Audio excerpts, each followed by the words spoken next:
Attitudes जो है उनको पॉजिटिव रखना चाहिए। तो ये सब कुछ जो भी टिप्स हम अभी पिछले 8 लेसन्स में देखते आ रहे हैं, इन टिप्स को माना इन सिद्धांतों को या इन चीजों को अपने जीवन में धारण करने के लिए आंतरिक शक्तियों की, इंटरनल पावर्स की बहुत जरूरत होती है। इन चीजों के बिना, इन पावर्स के बिना आप उन चीजों को सस्टेन नहीं कर पाओगे, उसको लंबे समय तक लेकर नहीं जा सकते हैं। और ये बात प्रैक्टिकली देखी गई है, क्योंकि लिए हम कई बार बहुत सारी चीजें लोगों को जब बताते हैं तो वो इतनी सुपरफिशियल होती हैं। सुपरफिशियल माना हम तो बताते हैं दिल से, लेकिन उसको लिया बहुत सुपरफिशियली जाता है कि हाँ हाँ हम करेंगे, हाँ हम गुड डाइट रखेंगे, हाँ हम एक्सरसाइज करेंगे, जी हाँ हम पॉजिटिव थे सोचेंगे। 1 मास 2 मास, कई लोग 1 साल तक को उसको सस्टेन करते फिर छोड़ देते हैं, और उसका बेसिक रीजन है इनर पावर्स की कमी। और ये जो आंतरिक कमतरता है शक्तियों की, इसको अगर आपको अपने में पूरी तरह से लाना है तो उसका आधार है मेडिटेशन या ध्यान अभ्यास। जब तक आप ध्यान अभ्यास नहीं करेंगे और हर चीज को इन टोटलिटी माना संपूर्णता से नहीं देखेंगे, तब तक ये चीजें करना मुश्किल है। तो आज के लेसन में हम देखते हैं कि मेडिटेशन के बारे में सबसे पहले तो इस पूरे लेसन में शुरुआत ही मेडिटेशन से की गई है। तो वहां पर बताते हैं Rajyoga for stress free living. माना हमारा जो जीना है उसमें जो स्ट्रेस आता है, उसके लिए राजयोग किस तरीके से आपको मददगार होगा, वो आपको कैसे मदद कर सकता है, इसके बारे में हम थोड़ा सा देखते हैं। कहते हैं कि बहुत पुरानी प्रोसेस है मेडिटेशन जो है, ये बहुत पुरानी एक विधि है जो कई संतों ने वगैरह सिखाई है, परंतु लोग उसको आध्यात्मिक रीति से लेते हैं। माना जप करना, तप करना, या फिर कोई मंत्र उच्चारण करना, ऐसे लोग लेते हैं, परंतु उसका बैकग्राउंड एक्चुअली वैसा नहीं है। मेडिटेशन का बैकग्राउंड अगर आप देखें, माना उसके बारे में अगर एक्चुअली आप सोचे, तो ये है कि मेडिटेशन का अर्थ होता है आपके साथ जुड़ना और खुद के बारे में अच्छे संकल्प करना। तो वो मेडिटेट का शब्द समझना जरूरी है। लोगों को क्या लगता है, आंखें बंद करो, एक स्पेसिफिक पोस्चर में बैठ जाओ, जैसे कि पैरों को पलटी मार दे, क्रॉस लेग्स बैठ गए, हाथ एकदम स्ट्रेट रखा, आंखें बंद कर ली, और फिर बस वो हो गया आपका मेडिटेशन। या फिर किसी चीज पर ध्यान लगाते बैठो। अब ये ध्यान लगाना भी सिर्फ देखते हैं, लेकिन बुद्धि भटकती है, बुद्धि में अनेक प्रकार के विचार आते रहते हैं, तो ये गलत बात होती है। मेडिटेशन में ये नहीं होता है। मेडिटेशन का एक्चुअल अर्थ जो है वो है एकदम डीप, एकदम अंदर में बहुत सुकून की महसूसता होनी चाहिए। कोई संकल्प मात्र भी आपको नेगेटिविटी छुए नहीं, बस आराम, एकदम आराम। नॉर्मली लोग सोचते हैं मेडिटेशन माना शारीरिक आराम, परंतु नहीं। मेडिटेशन का अर्थ होता है कि आंतरिक या मानसिक आराम होना भी जरूरी है। तो एक ऐसी तकनीक है मेडिटेशन या ध्यान अभ्यास, जिससे कि व्यक्ति जो है वो एक विशिष्ट लेवल तक चला जाता है, जहां उसको किसी भी तरह की आवाज भले बाहर होगी, परंतु उसको सुनाई नहीं देती है। वो व्यक्ति बहुत ही सुकून का अनुभव करता है। उसका इस दुनिया से जैसे कनेक्शन टूट जाता है। कनेक्शन किस रीति से टूटता है ये भी समझ लो। देखो, हमारे कानों को, हमारे स्किन को, हमारे नाक को, हमारी आंखों को ये महसूसता होते रहती है बाहर आजू बाजू में जो भी चलता रहता है उसका। जैसे अभी तुरंत फैन अगर बंद हो जाए तो मेरी स्किन हीट को महसूस करेगी, परंतु अगर आप डीप मेडिटेशन की अवस्था में हो, जहां सिर्फ आप अपने साथ हो, आप परमात्मा के साथ हो, आप अपनी शक्तियों में जैसे गुम हो गए हो कि कितनी सुंदर शक्तियां हैं, इन शक्तियों से कितनी शक्ति, मुझे आनंद की अनुभूति होती है, खुशी की अनुभूति होती है। अगर ये आप कुछ अच्छा चिंतन कर रहे हैं तो नॉलेज की अनुभूति होती है। तो इन चीजों में अगर आप डूबे हुए हैं तो फैन अगर चला जाए तो भी आपको महसूस नहीं होगा। ऐसा कई बार होता है, देखो, और ये स्टेज सबको महसूस होती है। समझो आप बहुत गहरी नींद में सोए हैं रात को और अचानक से लाइट चली जाए, इलेक्ट्रिसिटी चली जाए, तो गर्मी की महसूसता तुरंत नहीं होती है, क्योंकि आप इतनी गहरी स्टेज में हो कि आपको बाहर जो प्रकृति में हो रहा है उसका किसी भी तरह से एहसास नहीं होता।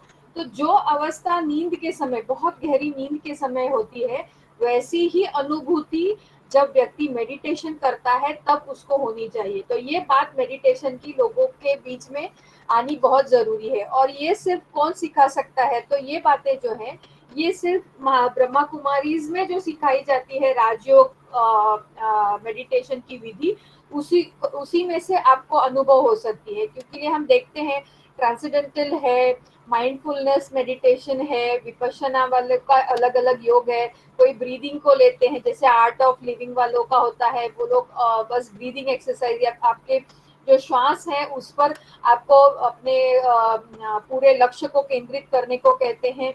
इन चीजों से आपका होगा क्या, वो 15-20 आधा घंटा जो है वो आपको रिलैक्स लगेगा, परंतु उससे आपको शक्तियों की अनुभूति नहीं होगी, उससे आपको कोई अचीवमेंट नहीं होगी जो राजयोगा मेडिटेशन से होती है। तो एक बेसिक डिफरेंस आपको इस लेसन में स्टार्टिंग में ही 3.3 में बताया गया है।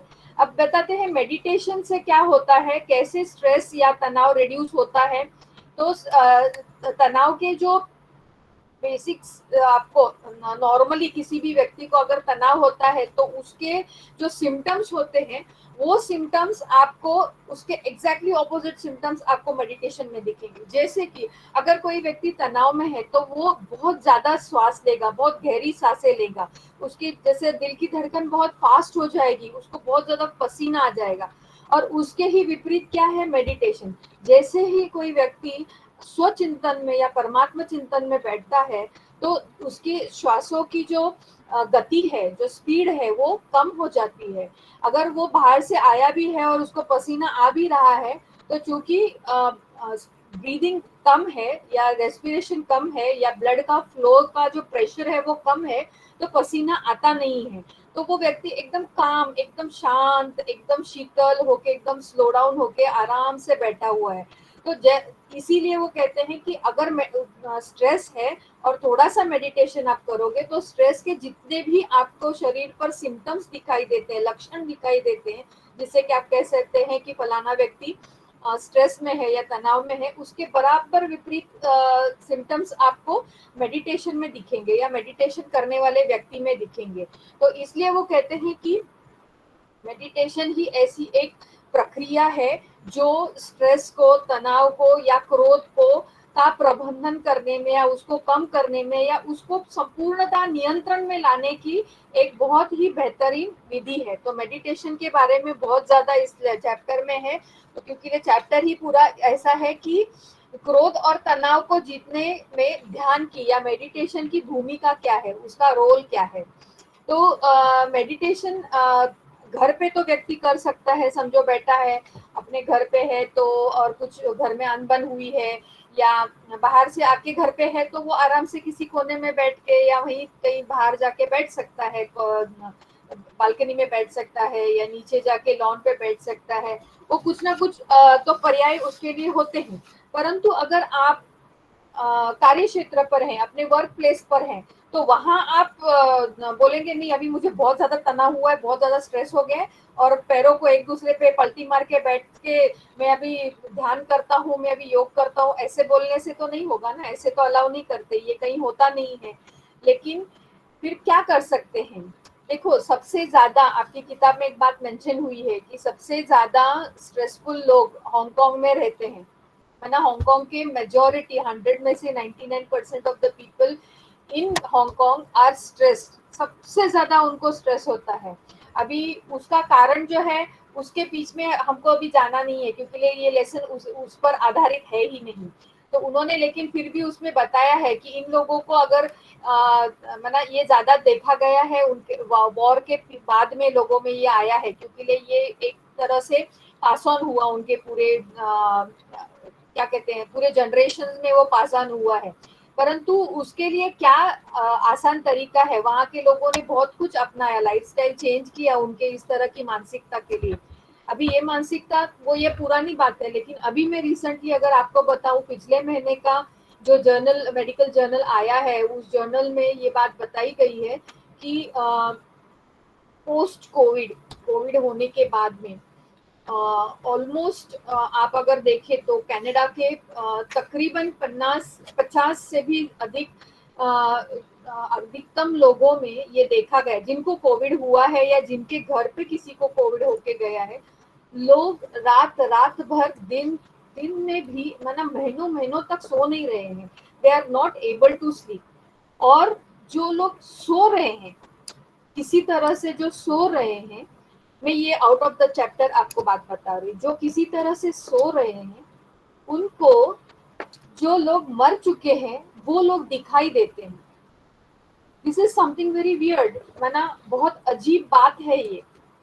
ऐसी बात माना अगर आप किसी मरे हुए व्यक्ति को बार बार नींद में देख रहे हैं, इसका मतलब ये है कि वो व्यक्ति के साथ आपके जो भी रिलेशंस थे, आप उसको, या बॉन्डिंग थी, जो इमोशनल बॉन्डिंग होती है, जिसको हम कहते हैं ना कि मोह की रगें होती हैं, ये टूटी नहीं है। और उसके वजह से उन व्यक्ति के साथ, क्योंकि ये कोविड एक ऐसी बीमारी आई या है अभी भी, जिसमें अंतिम समय में लोगों को एक दूसरे के साथ कम्युनिकेट करने नहीं मिला। तो अभी ऐसा हुआ है कि कनाडा में इस पर बहुत ज्यादा रिसर्च अभी शुरू हो चुका है, परंतु एक बात देखने में जो आती है कि लोग बहुत स्ट्रेस्ड हो गए, जैसे उनको वो सहन नहीं हो रहा है कि अपने घर से कोई गुजर गया, कोई चला गया, उनसे हम मिल नहीं सके, उनके आखिरी जो भी रिचुअल्स होते हैं, राइट्स होते हैं, वो हमने नहीं किए, संस्कार जो होते हैं वो हमने नहीं किए। तो ये सब देखने में आने के बाद में देखा कि लोग सो नहीं रहे हैं। तो ये बात मैंने कुछ शायद महीना डेढ़ महीना पहले जर्नल में तो पढ़ी, लेकिन वो काफी पहले उन्होंने उसका रिसर्च शुरू किया। लेकिन डेढ़ महीने पहले मैंने सूरज भाई को ये बात कहते हुए सुनी थी कि विश्व में अभी जो तकलीफ होगी सबसे पहले वो है नींद की कमी की, लोग सो नहीं पाएंगे। तो सो क्यों नहीं पाते हैं? क्योंकि बुद्धि में विचार चलते रहते हैं। अगर बुद्धि में माना कॉन्शियस माइंड में विचार चल रहे तो आप सो ही नहीं पाओगे। लेकिन अगर आपका सबकॉन्शियस माइंड में भी बहुत सारे गलत नेगेटिव विचार चले गए हैं, तो वो आपको नींद पूरी करने नहीं देगा, जो एक सिम्टम है, जो एक लक्षण है कि यह व्यक्ति अति अति प्रमाण में स्ट्रेस्ड है या तनाव में है। तो ये बात अभी यहाँ आई, एक एग्जाम्पल आया हांगकांग का, इसलिए मैंने आपसे शेयर किया। तो उसके बारे में सूरज भाई ने ये बोला कि आप सभी ब्राह्मण एक्चुअली पूर्वज हैं। हम इस पूरे, अगर आप देखो उस आत्माओं के पूरे झाड़ को देखो, उस पूरे सीजरे को देखो जहाँ आत्माएं हैं, तो हम सब कौन हैं? आदि आदि रत्न हैं, तो या फिर पूर्वज हैं। तो हमको रोज रात को उन सबको सुलाना पड़ेगा, उनको सुला के सोना पड़ेगा। तो उन्होंने विशेष, शायद कन्याएं या माताएं थी उनके सामने, तो उन्होंने कहा कि आप सभी जैसे यज्ञ माता हो, तो आपको सबको जैसे बाबा बच्चों को सुलाता है, वैसे इन सभी आत्माओं को सुलाना, सभी चाहे जीवित हो चाहे मर चुकी हो, माना उसको शरीर ना हो, आपको उनको सुला के ही सोना है, वरना वो बहुत तकलीफ देगी। और ये अपना काम है, अगर आप नहीं सुलाओगे उनको, अभी सकाश नहीं दोगे, तो वो सकाश के लिए, शांति के लिए, स्नेह के लिए, या किसी और कारण के लिए आपके पास जरूर आएगी। तो ये just out of the way, और आप सभी बीकेस हैं तो मैं आपके साथ वो बात शेयर कर रही थी। तो देखो स्ट्रेस का कितना असर आज अभी प्रैक्टिकली हमको देखने में मिलता है। तो इसका एक ही और सिर्फ एक ही जो रास्ता है वो है राजयोग। अब राजयोग इसलिए क्योंकि राजयोग में ही हम बहुत अच्छी तरह से चीजों का आकलन करते हैं कि हम कौन हैं, हम अभी क्या हैं, हमको क्या बनना है, या हमको क्या चाहिए। है ना? ये एक ही मेडिटेशन या ध्यान अभ्यास है जहाँ पर व्यक्ति सिर्फ और सिर्फ स्वयं के बारे में सोचता है, अपनी शक्तियों के बारे में सोचता है, और वो सोच भी पॉजिटिव या सकारात्मक रखता है, न कि नेगेटिव, न कि negative.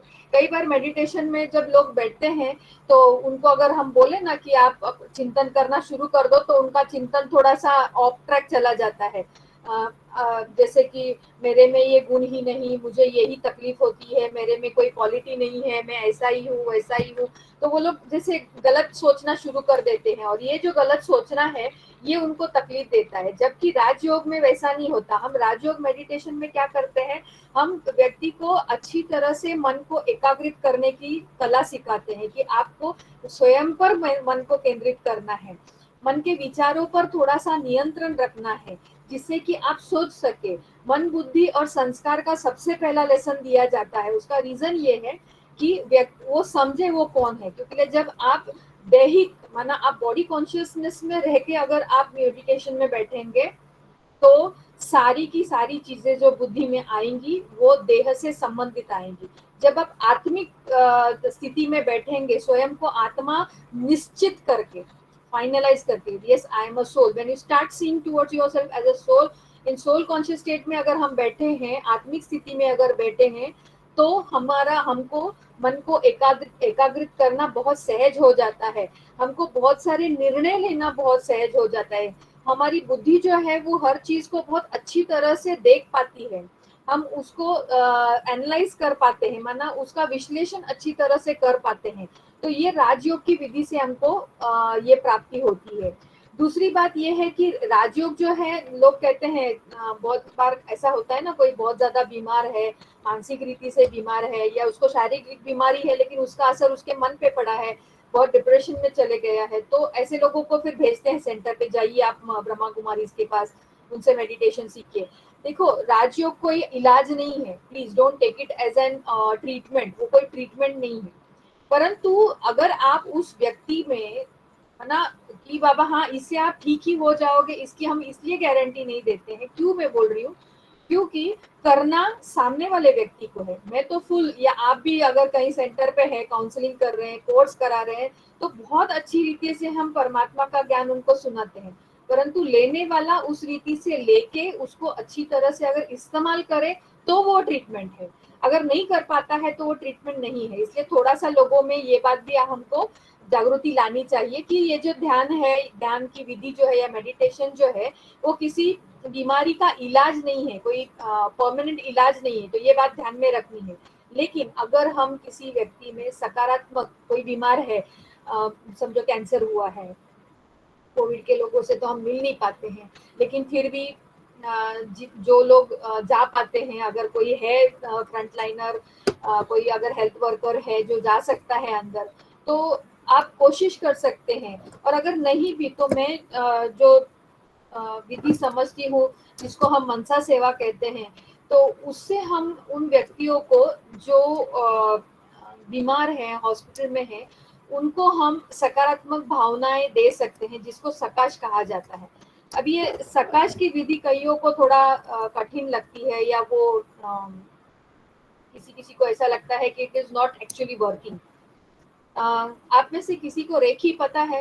Has anybody gone through an Rekhi course? किसी ने रेखी की है? Hello miss. मिस हाँ मालूम है दीदी।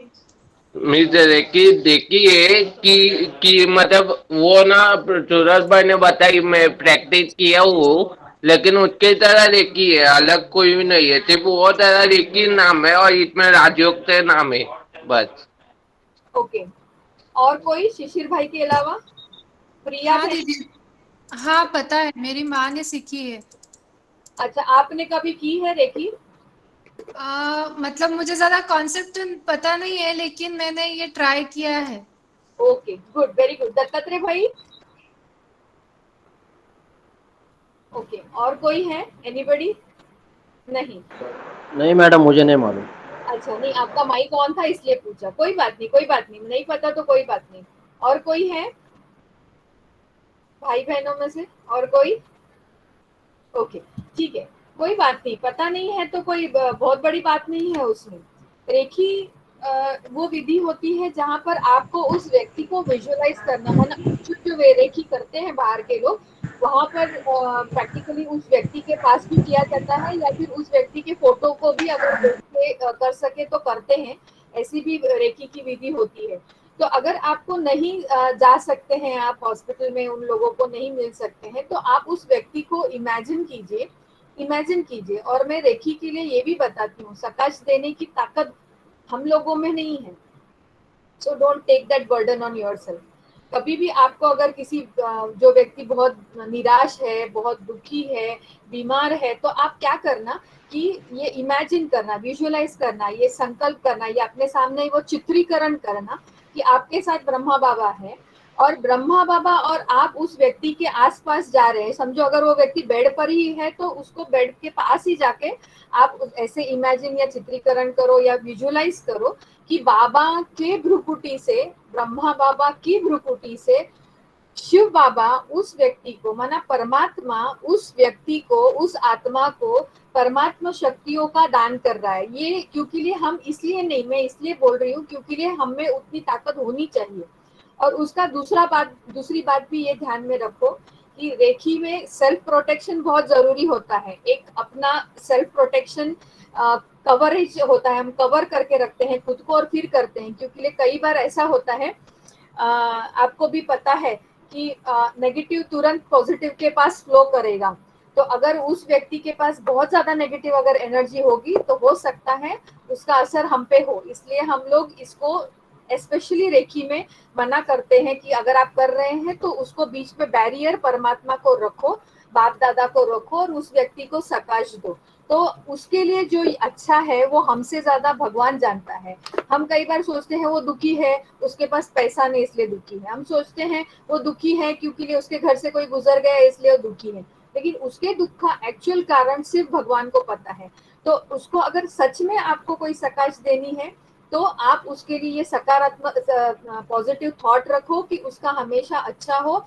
जो उसके लिए अच्छा है वो परमात्मा से मांगो, जो उसको चाहिए वो नहीं, जो उसके लिए अच्छा है वो परमात्मा से मांगो, या फिर आप अपनी शक्तियों का हिस्सा उनको दे सकते हैं। बट आपको डायरेक्टली सकाश देनी क्योंकि इसलिए लोगों को कठिन लगता है क्योंकि हमारी खुद की अभी अवस्था पुरुषार्थी है। We still are now in a process of becoming perfect. खुद परफेक्ट बनने की प्रोसेस में हम परफेक्ट बने नहीं, परफेक्ट तो वो एक ही सोल ऊपर चली गई, उस सोल को ही हमको बीच में माध्यम रख के करना है। तो मेडिटेशन से हम क्या कर सकते हैं, हम लोगों के प्रति सकारात्मक भावना बढ़ा सकते हैं और उससे उनके मन में, उनके दिल में, उनकी बुद्धि में जो बिल्कुल अस्त व्यस्त अवस्था होती है ना, स्थिर नहीं होते वो, बहुत उनके बुद्धि में हलचल चलती है, मन में हलचल चलती है, जीवन में हलचल होती है, उसको वो नियंत्रण प्राप्त कर सके या वो अच्छी तरह से उनका मनोबल बढ़े, उनका मन नियंत्रण में रहे, उनकी बुद्धि सुचारू रूप से चले, ऐसी शुभ भावना हम उनके लिए रखें मेडिटेशन के द्वारा, तो दूसरे व्यक्तियों को भी या फिर उस बीमार व्यक्तियों को भी उसका फायदा हो सकता है। तो अगर ओवरऑल आप देखें तो ध्यान अवस्था जो है वो है खुद को क्या कहते हैं उसको प्रशिक्षित करना, माना खुद को हम ये करें कि उसको अगर आप इंग्लिश में लेते हो तो हेलो कोई है इंग्लिश वाला या फिर हिंदी में ही चले? याद बेन हिंदी में चले। मैं इंग्लिश मीडियम से हूँ। हाँ दीदी, हिंदी में, मराठी आहे. हिंदीतच सांगा दीदी. हाँ तो चले का मराठीमध्ये पण सांगा, चालेल. ओके. अ, दीदी ये सेकंड ईयर की क्लास चालू है ना? नहीं नहीं, ये थर्ड की है, फाइनल ईयर. ओके. बीए की क्लास चल रही है, फाइनल एडवांस डिप्लोमा नहीं, बीए की क्लास चल रही है। Okay okay. तो इसी जिनकी जिनकी इंग्लिश किताबें हैं आप देखना, मेडिटेशन में बहुत किसी का माइक ऑन है प्लीज बंद कर दीजिए। हेमा बहन आपका माइक ओके, थैंक यू। तो जिनके पास इंग्लिश में किताब है तो आप ये 2-3 अक्षर हैं जिनको अंडरलाइन करके रख देना। पेज नंबर 226 पर आपके है। मैं हिंदी किताब बताती हूँ, मराठी में भी बताऊंगी, एक मिनट पहले इंग्लिश वाले देख लें। पेज नंबर 226 पे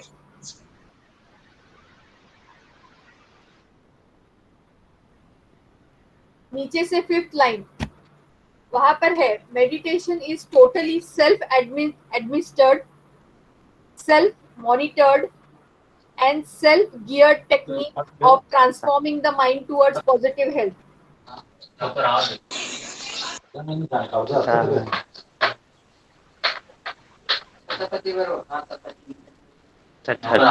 शिशिर भाई आपका माइक बंद कर दीजिए प्लीज।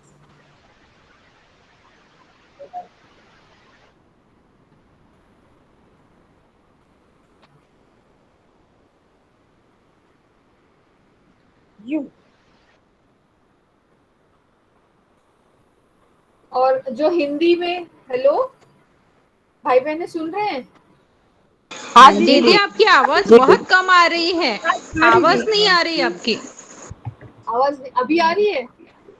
हाँ जी दी आ रही काफी कम है आज। काफी कम है।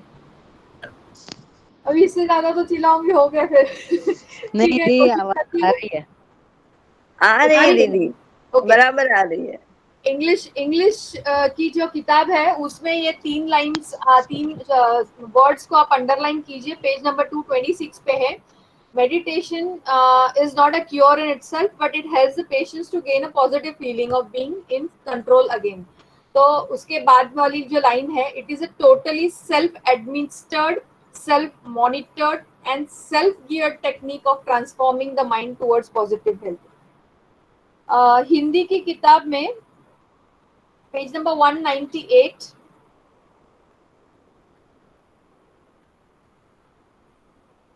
जो ऊपर से तीसरी पैराग्राफ है, बड़ी वाली पैराग्राफ है, ध्यान अपने आप में कोई प्रत्यक्ष उपचार नहीं है। उस पैराग्राफ में आपकी चौथी लाइन है जहां पर लिखा है, राजयोग पूरी तरह से मन के सकारात्मक रूपांतर की आत्म प्रशासित, आत्मनिरीक्षित और आत्म नियंत्रित तकनीक है। हाँ जी दी कौन सी लाइन प्लीज? थर्ड पैराग्राफ, जहां शुरुआत में ध्यान अपने आप में कोई प्रत्यक्ष उपचार नहीं है ये लिखा है, वो पैराग्राफ देखा? हाँ जी दी। मिला? हाँ जी हाँ जी। चौथी लाइन है, चौथी लाइन। हाँ जी दी। हाँ, राजयोग पूरी तरह से मन के सकारात्मक रूपांतर की, मिल गई हाँ लाइन? जी हाँ जी दी। बस हाँ जी उस लाइन को थैंक यू। अंडरलाइन करके रखना। वो जो 3 शब्द है, सेल्फ एडमिनिस्टर्ड, माना हम खुद ही उस चीज को, इससे मेडिटेशन हम खुद ही करते हैं, हमको ही करना है, माना आत्मा को करना है। फिर आत्मा हाँ को जी देखना है हमको कि कैसे हम आगे चल रहे हैं, वी आर मॉनिटरिंग, हमारी प्रगति हो रही है नहीं हो रही है। और सेल्फ गियर टेक्निक, हम खुद ही खुद को प्रोत्साहन देते हैं कि हाँ मुझे और करना है, और अच्छी तरह से करना है, ये स्टेप अचीव कर ली, ये स्टेप हमको मिल गई, अब और आगे करना है। तो ये उसका अर्थ है। तो ये है मेडिटेशन, जो राजयोगा मेडिटेशन ब्रह्मा कुमारी इसमें सिखाया जाता है। अभी यही लाइन मराठी में पेज नंबर 169 पर है, लास्ट पैराग्राफ में। जो मराठी के विद्यार्थी हैं हमारे साथ, तुमच्या लास्ट पॅराग्राफ मध्ये हे वाक्य आहे मराठी मधले आहेत का भाई? इथे स्टुडंट्स आहेत कोणी? पर लास्टचा जो पॅराग्राफ आहे ना, 169 पान नंबरवर आहे. ध्यान आजारावरील इलाज नव्हे, पण रुग्णांमध्ये त्यामुळे सकारात्मक भावना वाढीस लागून त्यांचे त्यांच्या स्थितीवर नियंत्रण प्राप्त होते. म्हणजे ती जी त्यांची आजाराची स्थिती आहे त्याच्यावर नियंत्रण व्यवस्थित आणू शकतात ते. तर त्यातील ती जी लाईन आहे लास्टला त्याच्यानंतर, ध्यान हे मनाला सकारात्मक आरोग्याकडे नेणारे पूर्णतः स्वप्रशासित, स्वनियंत्रित व स्वचालित तंत्र आहे. तर हे जे 3 शब्द आहेत, ह्या 3 शब्दांना अंडरलाईन करा आणि त्याच्यावर थोडंसं लक्ष राहू द्यात. परीक्षेच्या दृष्टिकोनातून मी सांगत आहे, ठीक आहे? ठीक है, थैंक यू। Thank you. आज किसी तरह से आप लोगों की मराठी किताब में देखने का समय मिला, सो गुड। तो ये है मेडिटेशन जो हमारे, क्योंकि मेडिटेशन जो ध्यान हम सिखाते हैं ब्रह्मा कुमारी में, उसका एक्चुअल एम ये है कि हमारी वृत्ति जो है ना जीवन को देखने की, वो चेंज होनी चाहिए। हम सोचते हैं परिस्थिति चेंज हो, सामने वाले लोग चेंज हो, प्रकृति चेंज हो, हमारा जीवन अच्छा हो जाए। नहीं, जीवन को ऐसे बनाओ कि अगर जीवन में कुछ कठिनाई आए भी तो इतना खुद को आप मजबूत बनाओ, अपना मनोबल इतना अच्छा रखो कि कोई अगर विपरीत परिस्थिति आ भी गई तो उसको सामना करने की हमारे पास ताकत हो, हिम्मत हो, एनर्जी हो। इस बात को, ये जो चेंज है, एक्चुअल चेंज, ये राजयोग से आता है। और इस बात के आप सभी अनुभवी हैं या नहीं, या सिर्फ कहने मात्र ही बीके हैं? अगर कोई विपरीत परिस्थिति आती है जीवन में तो क्या हमारे पास उतनी ताकत होती है, शारीरिक ताकत नहीं परंतु मानसिक ताकत होती है उस परिस्थिति का सामना करने की? नहीं नहीं नहीं, कौन नहीं बोल रहा है? अमेजिंग हो गया, होती है। एक मिनट होती है दीदी। देखने दो कौन कौन बोल रहा है। सॉरी सॉरी अच्छा बता तो होती है कौन? हाँ चलो थोड़ा आज का क्योंकि पूरा लेसन ही बहुत अच्छा है। प्रोफेसर सुवर्णा आप है, आप कुछ बता रहे? अरे आपने ताकत होती है दीदी, यही बताना था। Very good. देखो क्योंकि है ना जो दूसरे स्ट्रेस मैनेजमेंट या क्रोध मैनेज एंगर मैनेजमेंट के कोर्सेस है ना, इसमें हम लोग लाइफस्टाइल चेंज करते हैं, मॉडिफिकेशन होता है, जीवन शैली को परिवर्तित करने की कोशिश करते हैं। परंतु यहाँ पर जीवन शैली परिवर्तित तो हो जाती है, लाइफ की स्टाइल तो बदल जाती है, परंतु यहाँ जो स्टाइल है सोचने की, अगर वो ही परिवर्तित नहीं हुई, चेंज नहीं हुई, तो परिस्थिति आप अच्छे एकदम हाई फाई रहो, एकदम हाई फंडा रहो, लेकिन परिस्थिति आने के बाद अगर उसको फेस करने की आपके पास ताकत नहीं है तो फिर इट्स अ फेलियर। इसलिए लाइफस्टाइल मॉडिफिकेशन नहीं होता है राजयोगा में। राजयोगा में माइंडसेट का मॉडिफिकेशन होता है, सोचने के तरीके का, किसी भी चीज को देखने के तरीके का मॉडिफिकेशन होता है। इसलिए वो भी बहुत बेहतरीन लाइन आपके किताब में उसी पैराग्राफ में लिखी गई है। मुझे भी ढूंढना पड़ेगा सब सभी की बुक्स में, बट इंग्लिश में तो है कि Rajyoga aims to change attitudes to life circumstances. माना जीवन में जो जी शर्मा बहन है, भाई है? हाँ जी, मैं रजनी शर्मा हाँ जी बहन। बोलिए, रजनी बहन बोलिए, क्या हुआ? नहीं वो नहीं कुछ नहीं, वो सकारात्मक रूपांतरण जो आप बोल रहे हैं ना। हाँ तो नहीं होना चाहिए? बस नहीं दीदी, नहीं होना चाहिए। होना चाहिए, ओके। हाँ जी हाँ जी। जीवन में हमारी जीवन शैली का परिवर्तन करने के बजाय अगर हम जीवन की परिस्थितियों के प्रति हमारा दृष्टिकोण जो है देखने का, उसको अगर परिवर्तित करें तो हम स्ट्रेस को और हम क्रोध को रोक सकते हैं या उस पर जीत प्राप्त कर सकते हैं। और ये सिर्फ राजयोग मेडिटेशन से ही होता है। इस बात की मान्यता आपको देनी पड़ेगी। बिकॉज क्यों उन्होंने बताया, thought energy is conserved and directed into an positive constructive direction. क्यों बोला है देखो, ये बहुत इंपॉर्टेंट बात है।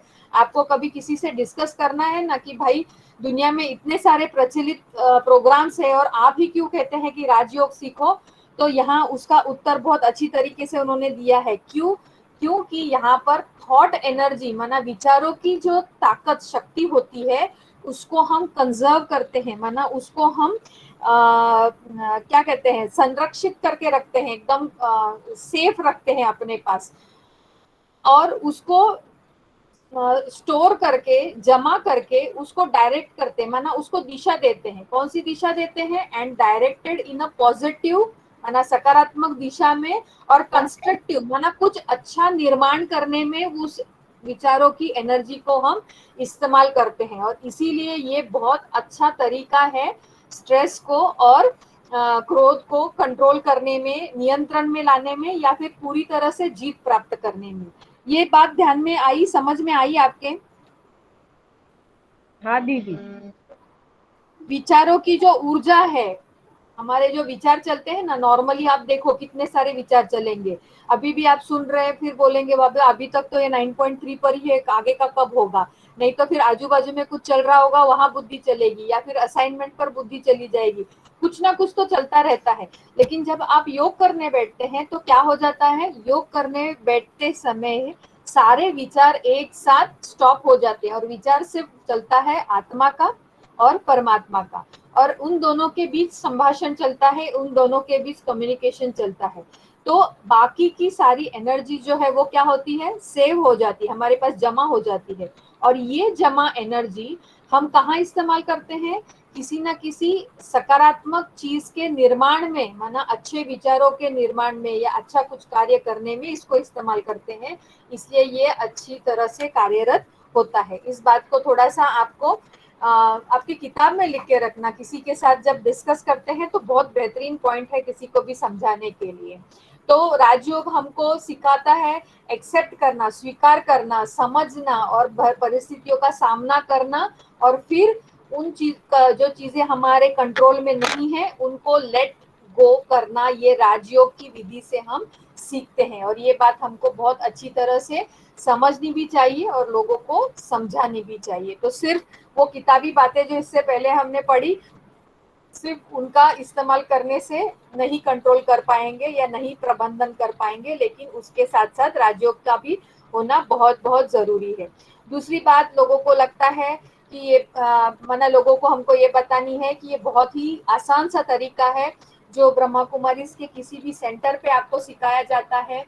यहाँ पर किसी भी धर्म की बैरियर नहीं होती, आप कौन से बैकग्राउंड से हो, आप अमीर हो, गरीब हो, या फिर आप कौन से देश से बिलोंग करते हो। यहाँ ना कोई गुरु है, ना कोई आपको किसी चीज का उच्चारण करना है, मंत्र जाप करना है या कोई विधि करनी है, ऐसा कुछ भी नहीं होता है। यहाँ बस आपको अपने आप को पिता परमात्मा से जोड़ना है।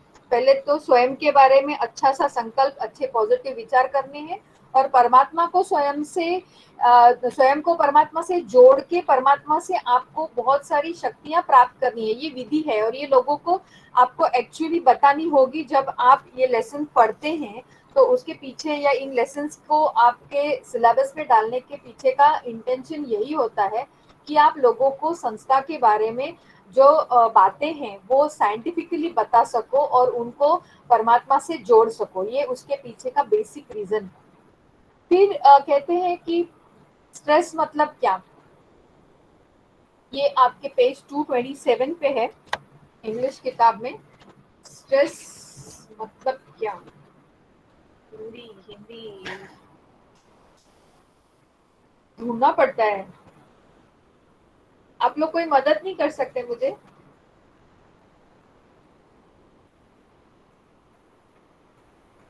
फ्रेंड्स, कोई मदद कर सकता है टीचर को थोड़ा सा?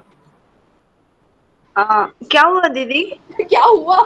Where were you? कहाँ थे? अरे मुझे इसमें मदद करो कि मैं पेज नंबर 227 पे हूँ इंग्लिश की किताब में, और ओके हिंदी की किताब में मिला। हिंदी की किताब में 199 पे है। मराठी वाले शिशिर भाई, हिंदी की बुक में 196 है दी। स्ट्रेस जो तनाव मुक्त जीवन हेतु राजयोग ध्यान। हाँ कौन बोल रहा है? रजनी बेन बोल रही? हाँ जी दी। रजनी बेन, मैं अभी फिलहाल जो बात कर रही हूँ वो 199 पर हूँ मैं, जहाँ पर इंग्लिश में लिखा है ना, we are consciousness is aspect of cosmic consciousness. हाँ जी दी। हाँ, तो उस पेज पर सेकंड वाला जो पैराग्राफ है वहां पर हूँ मैं अभी फिलहाल। शिशिर भाई सापडलं का? मराठी चांगलं आता कुठे? आता काय सांगा, तुम्ही शोधा सगळंच। मी आता हिंदी पण, मराठी पण, इंग्लिश पण, म्हणजे झालं मग धडा व्हायचाच नाही आपण पहिल्याच अजून। हाँ मतलब क्या? देखो हंस रहे सभी, मेरे पे ही हंस रहे हो। नहीं महेंद्र भाई मदद कर सकते हैं? नहीं दीदी, आप बहुत अच्छे पढ़ाते। तो पढ़ाने का छोड़ो, इधर मुझे नहीं मिल रहा है क्योंकि आज मैं विदाउट प्रिपरेशन हूँ। I have not prepared anything. क्या चाहिए दीदी आपको? दी मगर आप अच्छे से बता रहे हो। लेकिन दीदी मैं मराठी में ढूंढ रहे। महेंद्र भाई हिंदी वाला तो मिल गया, चलो कोई बात नहीं। आपको ऐसे ही देखा, आप जागरूक अवस्था में तो हो ना। आपको क्या चाहिए? मुझे कुछ नहीं चाहिए भाई, सब कुछ तो मिल गया, अभी कुछ नहीं चाहिए। नहीं आपको आज लेसन कम और हंसी मजाक ज्यादा चल रहा है। दीदी डांटने वाली है सबको अच्छे से। फिर वो अभी मराठी वाले ढूंढना अभी, चलो मुझे वो नहीं मिल रहा है। 171 वर आहे. 171 वर आहात? काय दीदी आप हिंदी में बताओ। व्यवस्थापन करण्याच्या पद्धती 171 पेजवर आहेत. नाही मी तिथे नाही आहे. ताण व्यवस्थापन. Was it skipped? I don't know. ठीक हुआ है क्या? मैं इसलिए थोड़ा सा ये कर रही थी क्योंकि इस लास्ट लेसन में से ना थोड़े आपके पास आपके एग्जाम के क्वेश्चंस वो आने हैं, तो इसके वजह से थोड़ा ये कर रही थी. वेल अगर नहीं मिल रहा है अभी मुझे तो कोई हर्जा नहीं, बट मैं आपको इसमें बाद में बता दूंगी. आपको वो सारे जो इम्पोर्टेंट चीजें हैं वो तो आनी ही आनी है. मी ते म्हणते तुम्ही जाऊन दे, तुम्ही शिकवा, नंतर आपण बघू. जाऊ दे ना. बरं झालं, थँक्यू. नंतर पुस्तकात बघू आपण. शिकवा तुम्ही. तुम्ही कधी सांगताय दीदी आप तुम्ही. दीदी आप हिंदी में पढ़ा. Okay fine. तो ऐसा है कि स्ट्रेस का मतलब क्या है वहां पर बताया है. किसी परिस्थिति का सामना करने के लिए आवश्यक ज्ञान व शक्ति, इसको अंडरलाइन कर देना. पेज 199 हिंदी में, इंग्लिश में 227 पे है. Stress is our lack of energy and knowledge to handle our situation. मतलब तनाव का मतलब क्या है? हमारी खुद की कमी कौन कौन सी चीजों में. एक है शक्ति और दूसरा है ज्ञान. उस परिस्थिति का सामना करने की शक्ति कम है और उस परिस्थिति को किस तरह से मैं संभाल सकूंगी या संभालना मुझे चाहिए, इसके ज्ञान की मेरे पास कमी है, इसलिए मुझे तनाव आता है. सो जब कभी भी हमारे पास शक्ति और ज्ञान की कमी की महसूसता होती है, तब ऐसे लगता है कि परिस्थिति का सामना करना संभव नहीं है, ये मुझसे नहीं होगा, और धीरे धीरे नेगेटिव विचारों की श्रृंखला शुरू हो जाती है, जिसके कारण हम स्वयं को बहुत ज्यादा थका हुआ, बहुत ज्यादा अस्वस्थ, बहुत ज्यादा टेंशन में महसूस करना शुरू कर देते हैं. और ये एक के पीछे एक विचारों की श्रृंखला शुरू हो जाती है और हमारा पूरा ही जीवन अल्टीमेटली स्ट्रेसफुल हो जाता है. और उसका रिजल्ट जो है वो हम देखते हैं कि व्यक्ति मानसिक रूप से थकता है, शारीरिक नहीं लेकिन मानसिक रूप से थकावट की महसूसता होती है. माना विचार करने की उसकी ताकत जो है वो पूर्णता, माना उस परिस्थिति में नहीं, लेकिन समझो उसको ऑफिस में कुछ काम है, परंतु वो व्यक्ति इतना मेंटली थक गया है, इतना मेंटल फटीग है उसको, कि वो घर आकर अगर उसके बच्चे, बीवी, माता पिता अगर कुछ सलाह मांगे या कुछ बोले या कुछ पूछे तो उस व्यक्ति का चिड़चिड़ापन और बढ़ जाता है. वो व्यक्ति उस बात को सुनने तक की ताकत नहीं रखता है. ऐसे व्यक्ति आगे चल के बहुत ज्यादा अगर लगातार ये चीज चलती रही उनके जीवन में, तो आगे चल के ऐसे लोग डिप्रेशन में चले जाते हैं. और डिप्रेशन का कारण होता है बहुत ज्यादा सोचते हैं, सो नहीं पाते, इसलिए इंसोम्निया, ब्लड शुगर, माना डायबिटीज की बीमारी, ब्लड प्रेशर की बीमारी, पेट में दर्द, बहुत सारे बीमारियां एक के पीछे एक ज्यादा कर, तो उनके स्किन के प्रॉब्लम ज्यादा दिखाई देते हैं क्योंकि बहुत अनहाइजीनिक, बहुत गंदे रहते हैं ये लोग जब डिप्रेशन में चले जाते हैं, क्योंकि सनलाइट को एक्सपोज होते नहीं, तो उनको बहुत आगे चल के बीमारियां या तकलीफें शुरू होती है. तो पूरा ही अगर आप सिनारियो देखें तो आपको पता चलेगा कि स्ट्रेस को मैनेज करने के लिए सिर्फ एक ही आंसर है, एक ही जवाब है सबके पास, और वो ये है, वो मैंने एक क्वेश्चन पूछा है, वो पूछते हैं, is there a way to come out of stress, can we relieve from stress, और can we manage stress and lead a perfect blissful life with no tension, no stress. अब ये प्रश्न आपको पूछ रही हूँ मैं, क्या हम एक बहुत ही सुकून भरा, शांति भरा जीवन जी सकते हैं? क्या कोई मार्ग है? तो उसका जवाब किताब में है कि यस है, पक्का है. और वो क्या है? राजयोग meditation taught by Brahma Kumari. इसके लिए राजयोग मेडिटेशन स्वामी विवेकानंद का भी पढ़ाया हुआ है, तो थोड़ा सा केयरफुल रहना जब कभी आप बात करते हो कि राजयोग मेडिटेशन वो ब्रह्मा कुमारी में सिखाया जाता है. क्यों? क्योंकि एक बहुत ही आनंद भरा जीवन, सुख भरा जीवन अगर आपको जीना है, ब्लिसफुल जीवन अगर आपको जीना है, तो आपको खुद को समझना होगा, आपको स्वयं का नॉलेज होना जरूरी है। और ये स्वयं का नॉलेज जो है, यही आपके आनंद का कारण है, खुशी का कारण है। जब तक आपको स्वयं की पहचान नहीं मिलेगी ना, आप कोई भी तरीका अपना लो, आपको कभी उसमें से आपको मुक्ति नहीं मिल सकती। लेकिन जब आप स्वयं के बारे में नॉलेज लेते हैं, स्वयं के बारे में चिंतन करते हैं और स्वयं पे थोड़ा सा कार्य करना शुरू कर देते हैं, सेल्फ नॉलेज मिलने के बाद में, तो सक्सेसफुल होते हैं स्ट्रेस को, एंगर को बीट करने में। तो यहाँ वो आंसर ऐसा है कि आनंदमय जीवन जीने के लिए स्वयं को समग्र रूप से समझना आवश्यक है। इन टोटलिटी, खुद को पूर्णतः मैं कौन हूँ, ये एक्चुअल में समझना बहुत जरूरी है। उससे क्या होगा, स्वयं का सत्य बोध हो जाने पर, स्वयं का सत्य बोध हो जाने पर हम आनंद की उच्च अवस्था को प्राप्त कर सकते हैं। इस तरह से हम तनाव मुक्त जीवन जी सकते हैं।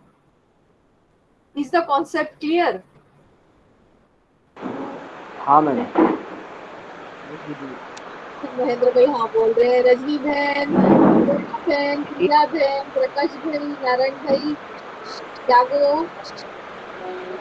ठीक है। हाँ दीदी।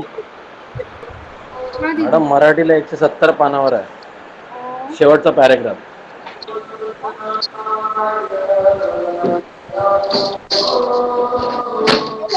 सुनाइए। हाँ 170 पानावर आहे ना, बरोबर. हाँ शेवटचा पॅरेग्राफ. होय असे आहे. आपल्या ध्यान धारणेच्या माध्यमातून ध्यान व्यवस्थापन तणाव मुक्तीचा आनंद मिळू शकतो.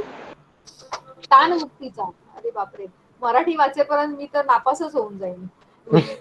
पण कॉन्सेप्ट समजला सगळ्यांना? हो खूप छान समजलं का? समजलं हाँ जी ना? दी. मग काय हरकत नाही, पुढे जाऊया आपण. जाऊया ना, चलो आगे बढ़ते हैं हम लोग थोड़ा सा. ठीक है, तो कोणत्या पानावर म्हटलं, कोणत्या पानावर समजलं नाही. नारायण भाई, आपण 170 पान जे आहे त्याचा लास्ट पॅरेग्राफ मी आता वाचला ना, त्याच्यात असं लिहिलेलं आहे की जेव्हा व्यक्तीला स्वतःबद्दलचं संपूर्ण ज्ञान मिळतं, संपूर्ण, म्हणजे फक्त नाव, माझं नाव काय, मी मनुष्य आहे, किंवा मी अमुक क्षेत्रामध्ये काम करतो, किंवा माझं हे जे आपण भौतिक परिचय देतो ना स्वतःचा, ते सोडून जो स्वतःचा परिचय परमात्माने आपल्याला दिलेला आहे, तो जेव्हा व्यक्तीला मिळतो, त्यावेळेला त्या व्यक्तीला परमानंदाचा अनुभव होतो. आणि तर जेव्हा परमानंदाचा अनुभव झाला, तर मग तणावाचा अनुभव होणारच नाही ना, कारण त्याच्या प्रश्नांची सगळी उत्तरं त्याला मिळालेली असतात. ठीक है, तर त्याच्यानंतर उसके बाद हम चल रहे हैं कि हम कौन है इसको देखते हैं, बिकॉज यहाँ हमने खत्म इस बात पर किया कि हमको हमारी पूर्णतः माना इन टोटलिटी पहचान होनी जरूरी है. तो इन टोटलिटी पहचान जो है वो क्या है, वो क्या है? कोई मैं कौन हूँ? जी जी, मैं कौन हूँ? मैं कौन हूँ? अभी आप कौन है, मुझे तो देखना पड़ेगा कौन है. चेतना. नहीं, आई मीन कि इन टोटलिटी खुद के बारे में पता होना मतलब मैं कौन हूँ. और मैं एक आत्मा हूँ. जी जी, मैं एक आत्मा हूँ. मैं एक आत्मा हूँ. Very good. मैं एक शांत स्वरूप आत्मा. चेतना. स्वरूप आत्मा हूँ. बहुत अच्छी कॉन्सेप्ट यहाँ पर अभी आप पढ़ेंगे. कहते हैं कि हम एक चेतना है, वी आर कॉन्शियसनेस. हम क्या है? चेतना है. और चेतना ब्रह्मांड, अरे यार वो बहुत हिंदी प्रॉब्लम है. Consciousness is speck of cosmic consciousness. वो मेरे को हिंदी प्रोनाउंसिएशन आने वाला है नहीं है, प्लीज. तो चेतना एक बिंदु कण है, वॉट एवर इट इज. कौन प्रोनाउंस करेगा? हिंदी किसकी अच्छी है, प्लीज. ब्रह्मांड, मैं पढ़ सकती हूँ। चेतना ब्रह्मांडीय चेतना का एक बिंदु कण है। ब्रह्मांडीय कैसे होता है? ब्रह्मांडीय होता है शब्द ऐसा है? ब्रह्मांडीय नहीं होता है, लेकिन इन्होंने ट्रांसलेशन बहुत गलत किया है। हाँ, वही शब्द थोड़ा मुझे ऐसा लगा ब्रह्मांडीय कोई शब्द नहीं होता है वो। हाँ, it doesn't go with it. माना उनको ये कहना है कि पूरे ब्रह्मांड जो है, पूरा संपूर्ण ब्रह्मांड जो है, उसका एक छोटा सा कण है। स्पेक माना एक छोटा सा कण है, एक छोटा बिंदु है। It just and smallest point of light, point of light. एकदम माइन्यूट सा पॉइंट। तो वो ब्रह्मांड कहना है उनको। कॉस्मिक का एग्जैक्ट अगर उनको ट्रांसलेशन था तो ब्रह्मांड लिखना चाहिए था, बट वो कुछ हुआ है शायद। बट आप कॉन्सेप्ट से समझते चलिए, दैट्स ऑल। तो देखो, शुरुआत बहुत अच्छी की है। चेतना इस पृथ्वी पर उपयुक्त शरीर में आती है। चेतना माना, अभी यहाँ पर चेतना कौन है? ग्रुप में कोई चेतना नहीं है। चेतना यहाँ पर एक्सप्लेनेशन है आत्मा के लिए। ओके, सोल के बदले चेतना शब्द का इस्तेमाल हो रहा है। चेतना इस पृथ्वी पर उपयुक्त शरीर में आती है। उपयुक्त शरीर कहने का भाव यह है, सिलेक्टेड बॉडी होती है, सूटेबल बॉडी होती है।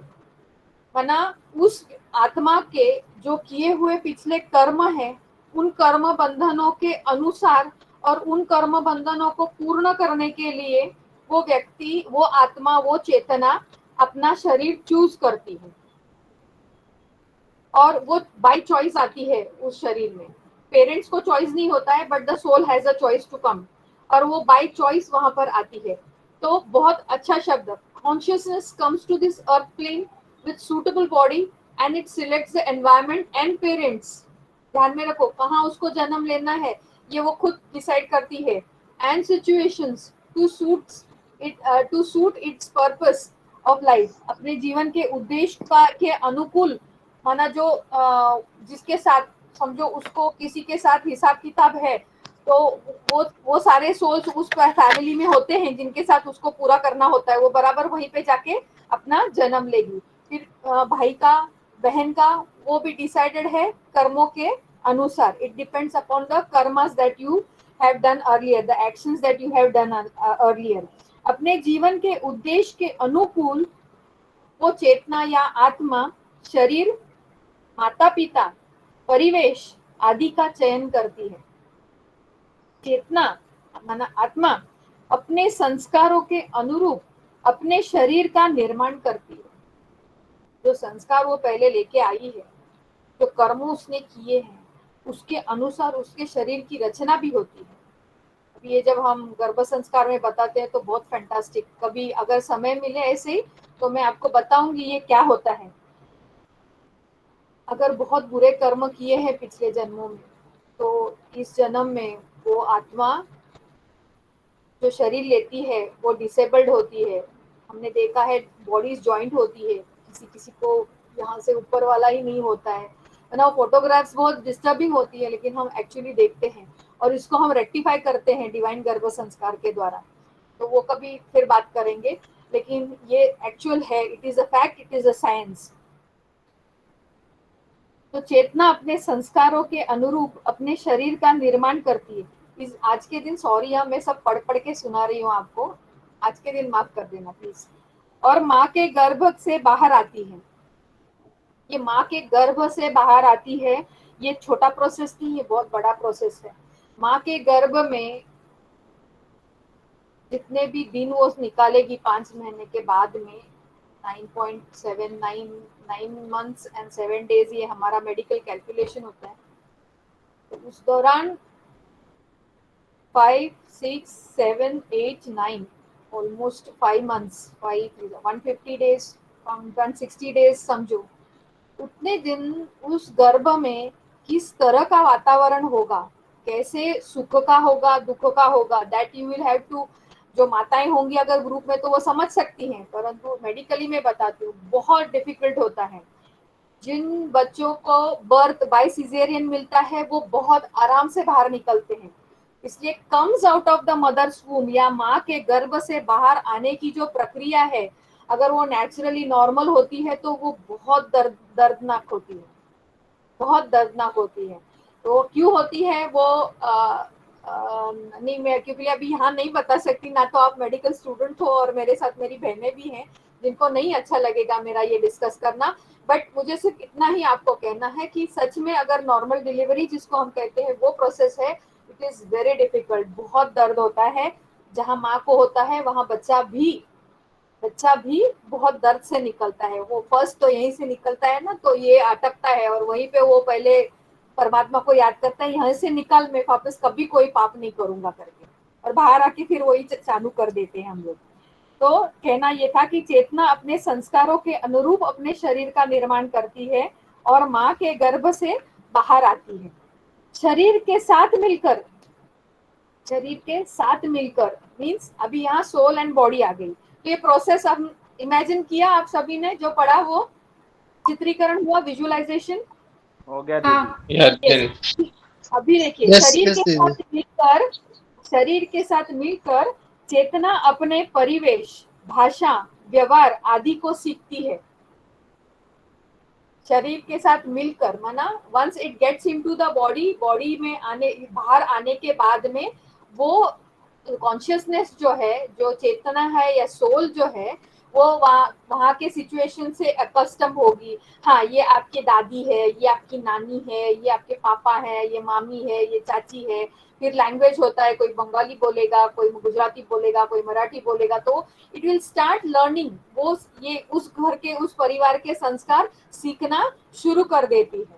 तो वो परिवेश को, भाषा को, व्यवहार को, उस घर के जो भी संस्कार है उनको अपने अंदर गैदर करना शुरू कर देती है। फिर सीखती है और मस्तिष्क द्वारा स्वयं व शरीर के बीच में, माना अभी यहाँ मस्तिष्क शब्द का इस्तेमाल किया है, रादर इसको माइंड को मन इस्तेमाल करते तो अच्छा रहता, क्योंकि मस्तिष्क तो शब्द हम ब्रेन के लिए इस्तेमाल करते हैं। हिंदी वाले भाई बहने, हिंदी के भाई बहने हैं? हाँ दीदी। ये जो सेंटेंस है कि सीखती है और मस्तिष्क द्वारा स्वयं व शरीर के बीच एक व्हाटएवर डैश डैश डैश स्थापित करती है। वो डैश डैश डैश का मेरे को अर्थ समझ में आया नहीं है, आप ही मेरे को बताइए व्हाट इज इट।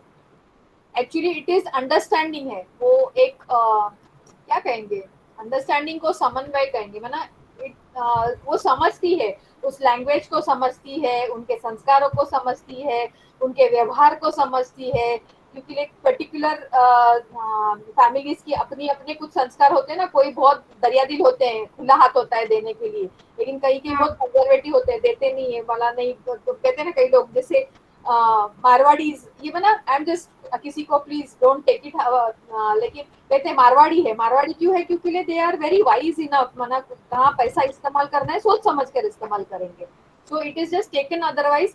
बट ये क्यों है? क्योंकि वो सोच समझ कर, तो माइंड जो है, मन जो है, वो हर चीज को क्रिएट समझता है और फिर वो अपने मनोभावनाओं को प्रकट करती है। मनोभावनाओं को प्रकट करती है मतलब इट देन क्रिएट। हाँ बोलिए। अपने मन के अंदर जो विचार आते हैं वो उसको प्रकट करना मनोभावना। परफेक्ट। फिर माना उसको समझने के बाद में वो फिर अपने पुराने संस्कार, फिर यहाँ मिले हुए संस्कार, इन संस्कारों के थोड़े से मिक्सचर के साथ में उसको जितना समझ में आता है उस तरीके से वो अपने जीवन को जीना शुरू करती है या व्यक्त करती है, या वो व्यवहार में उन भावनाओं को, उन विचारों को लाना शुरू कर देती है। तो कॉन्शियसनेस माना चेतना या आत्मा जो है कुछ नहीं है बल्कि एक शक्ति है और ज्ञान है। Consciousness is nothing but energy and knowledge. ज्ञान और शक्ति मतलब आत्मा। ये तो डेफिनेशन आपको भी महसूस होती होगी, आई शुड से रादर आप एक्सपीरियंस करते हैं क्या? Soul means what? ताकत, शक्ति, नॉलेज। क्योंकि छोटे बच्चे को कभी हमको ये सिखाना नहीं पड़ता है, वो कहीं जाता नहीं है सीखने के लिए, दूध कैसे पीना है ये सिखाते नहीं. That is the most beautiful wonder in the पूरे ब्रह्मांड में. एक ही ब्यूटी है वो. कहाँ से सोल सीखती है? वो है उसके अंदर, निहित होता है. So what is soul? What is consciousness? Consciousness is nothing but energy and knowledge. चेतना वास्तव में, अंडरलाइन कीजिए, चेतना वास्तव में ज्ञान व शक्ति से परे और कुछ भी नहीं है. और इसी को हम कहते हैं मैं, माना I, माना आत्मा. तो मैं मतलब समग्र रूप में, माना इन टोटलिटी. क्या है in totality? Who are we? मैं कौन हूं? मैं हूं मन, मैं हूं बुद्धि, मैं हूं संस्कार और शरीर भी, क्योंकि यहाँ शरीर के साथ काम करना है ना. तो इन टोटलिटी जहां किताब में लिया गया है, इसको थोड़ा सा अभी हम आध्यात्मिकता से थोड़ा सा डिफर कर रहे हैं. यहाँ पर body, mind, intellect and self, माना मन, बुद्धि, संस्कार और शरीर, क्योंकि शरीर के साथ हमको स्वयं को व्यक्त करना है. तो जब मैं कहूंगी मैं, तो भले शरीर में मैं माधवी हूँ या डॉक्टर माधवी हूँ, लेकिन फिर मैं कौन हूँ? मेरे मन में क्या विचार चल रहे हैं, मेरे मन में कौन से विचार चलने चाहिए, मेरी बुद्धि को किस चीज को ज्यादा प्रेफरेंस देना चाहिए, और मेरे संस्कार क्या थे, क्या है और क्या होने चाहिए, इन चीजों का पूरा कॉम्बिनेशन आना चाहिए. तो जब ऐसा होता है तो ही आप किसी भी विपरीत परिस्थिति से निकल सकते हैं. परंतु नॉर्मली हमने ये बात देखी है कि अभी हमारी अवस्था क्या है? अभी अवस्था ये है कि हम सिर्फ स्वयं को क्या मानते हैं? शरीर. ज्यादा से ज्यादा उसमें कौन आ जाता है? मन आ जाता है. ज्यादा से ज्यादा मन आ जाता है. तो हम खुद को इन टोटलिटी, समग्र हम मानते ही नहीं. पूरी तरह से खुद का जो इंट्रोडक्शन है उसको हम स्वीकार नहीं करते हैं. और जब हम स्वयं के परिचय को पूर्णतः स्वीकार नहीं करते और खुद को रियलाइज नहीं करते, खुद की अनुभूति हम जो है जैसे हैं वैसी अनुभूति अगर नहीं करते हैं, तो हमको बहुत ज्यादा नुकसान होता है. क्यों? क्योंकि कहा गया है ये पूरा ब्रह्मांड जो है वो हमको एनर्जी देते रहता है. फिर वो आपके घर में जो परिवारजन है वो भी है, आपकी प्रकृति भी है, आपके साथ आजू बाजू में जो लोग रहते हैं वो भी है, सब कुछ है. सब आपको एनर्जी देते हैं, लेकिन फिर हम एनर्जी भी उसी हिसाब से लेते हैं. अगर हमारी अवस्था बॉडी कॉन्शियसनेस में होगी तो हम एनर्जी भी वैसे ही लेंगे. माना वो बॉडी कॉन्शियसनेस की जो आपको बोलेंगे कि समझो किसी की आपके पास चुगली कर रहे हैं, तो आप उनसे वो नेगेटिव विचारों की एनर्जी ले रहे हैं. लेकिन अगर वो व्यक्ति, अगर कोई बीके है जो आपको ज्ञान सुना रहा है, वो अगर आपको अच्छी एनर्जी दे रहा है तो वो भी आप स्वीकार करेंगे, क्योंकि तब आपका कॉन्शियसनेस आत्मिक हो जाएगा, इन टोटलिटी हो जाएगा. लेकिन ऐसा बहुत कम होता है. इसलिए कई बार आपने मुरलियों में सुना होगा कि बाबा कहते हैं ज्ञान सुनो और सुनाओ. माना जो एनर्जी आपको मिल रही है, पॉजिटिव एनर्जी, वो आप दूसरों को भी दो. ये देना बहुत जरूरी है. तो जब हम अपनी समग्रता की जागृति में होते हैं, माना when we experience ourselves as we are, हम जो है जैसे हैं ऐसा जब अनुभव हमको होता है, तब ही हमको इस पूरे ब्रह्मांड की ऊर्जा की धारा जो है वो अपने अंदर जुड़ी है ऐसे महसूस होता है. मतलब हमारा मन जो है वो परमात्मा से जुड़ सकता है, या उसकी पूरी शक्तियों का हम अनुभव कर सकते हैं. ब्रह्मांड का यहाँ पर मतलब, क्योंकि ये थोड़ा सा बुक अपने करिकुलम के हिसाब से जा रहा था, तो we had to change some words here and there. उसको कॉस्मिक इस्तेमाल किया गया. तो कहने का भाव यहाँ पर वही है कि whenever we receive abundance of cosmic energy, our core energy increases. जब यहाँ से हमको एनर्जी आती है तो हमारे आत्मा की एनर्जी बढ़ती जाती है. हमारा मन बिल्कुल प्योर, एकदम क्लीन, एकदम ट्रांसपेरेंट हो जाता है, माना एकदम शुद्ध हो जाता है, पारदर्शी हो जाता है. और इस एनर्जी से, जो पारदर्शी होने के बाद, इससे हम किसी भी परिस्थिति को उसके समग्र परिप्रेक्ष्य में देखने के योग्य हो जाते हैं. माना if you are in totality, then only you look at the things in totality. अगर आत्मिक भाव में है तो उस चीज को आत्मिक दृष्टि से देखेंगे, उस चीज को आध्यात्मिक रीति से देखेंगे, उस चीज को सकारात्मक रीति से देखेंगे। अगर आप देहिक भान में है, देह के भान में है, बॉडी कॉन्शियसनेस में है, तो फिर बॉडी कॉन्शियसनेस में ही उसको देखना शुरू कर देंगे। अभी इसका एग्जाम्पल कौन देगा? नहीं,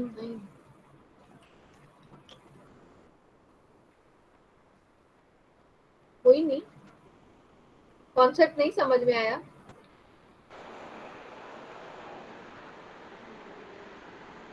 क्या हुआ, सब चले गए? नहीं, सभी क्वेश्चन करो। सब वेट कर रहे हैं। दीदी कॉस्मिक एनर्जी नहीं समझ में आया, मतलब कॉस्मिक एनर्जी ब्रह्मांड में होती है, लेकिन बाबा के ज्ञान के हिसाब से कॉस्मिक एनर्जी नहीं समझ में। यहाँ पर हमको कॉस्मिक एनर्जी का शब्द का इस्तेमाल इसलिए करना पड़ा बिकॉज देखो, परमात्मा, हमारे ऐसे भी कई भाई बहने हैं जो नॉन वीके हैं, so we had to use it in that manner. यहाँ कॉस्मिक एनर्जी का इस्तेमाल इसलिए किया गया है, that is actually energy coming from the supreme father, that is actually the energy coming from the supreme father. अभी ब्रह्मांड का मतलब क्या है? ज्ञान के हिसाब से बोलो, ब्रह्मलोक क्या है, ब्रह्मांड क्या है, इसको ब्रह्मांड कहते हैं हम। ज्ञान में ब्रह्मांड क्या है? ब्रह्मांड मीन्स स्पेस, उसके आगे भी जो होगा वो। ओके, और कोई? मूलवतन को कहते हैं दीदी, वहाँ पे लाल प्रकाश होता है, तो वो क्या है? सूक्ष्म वतन, मूलवतन, मूलवतन, मूलवतन, परम धाम। कितने कहते परम धाम है?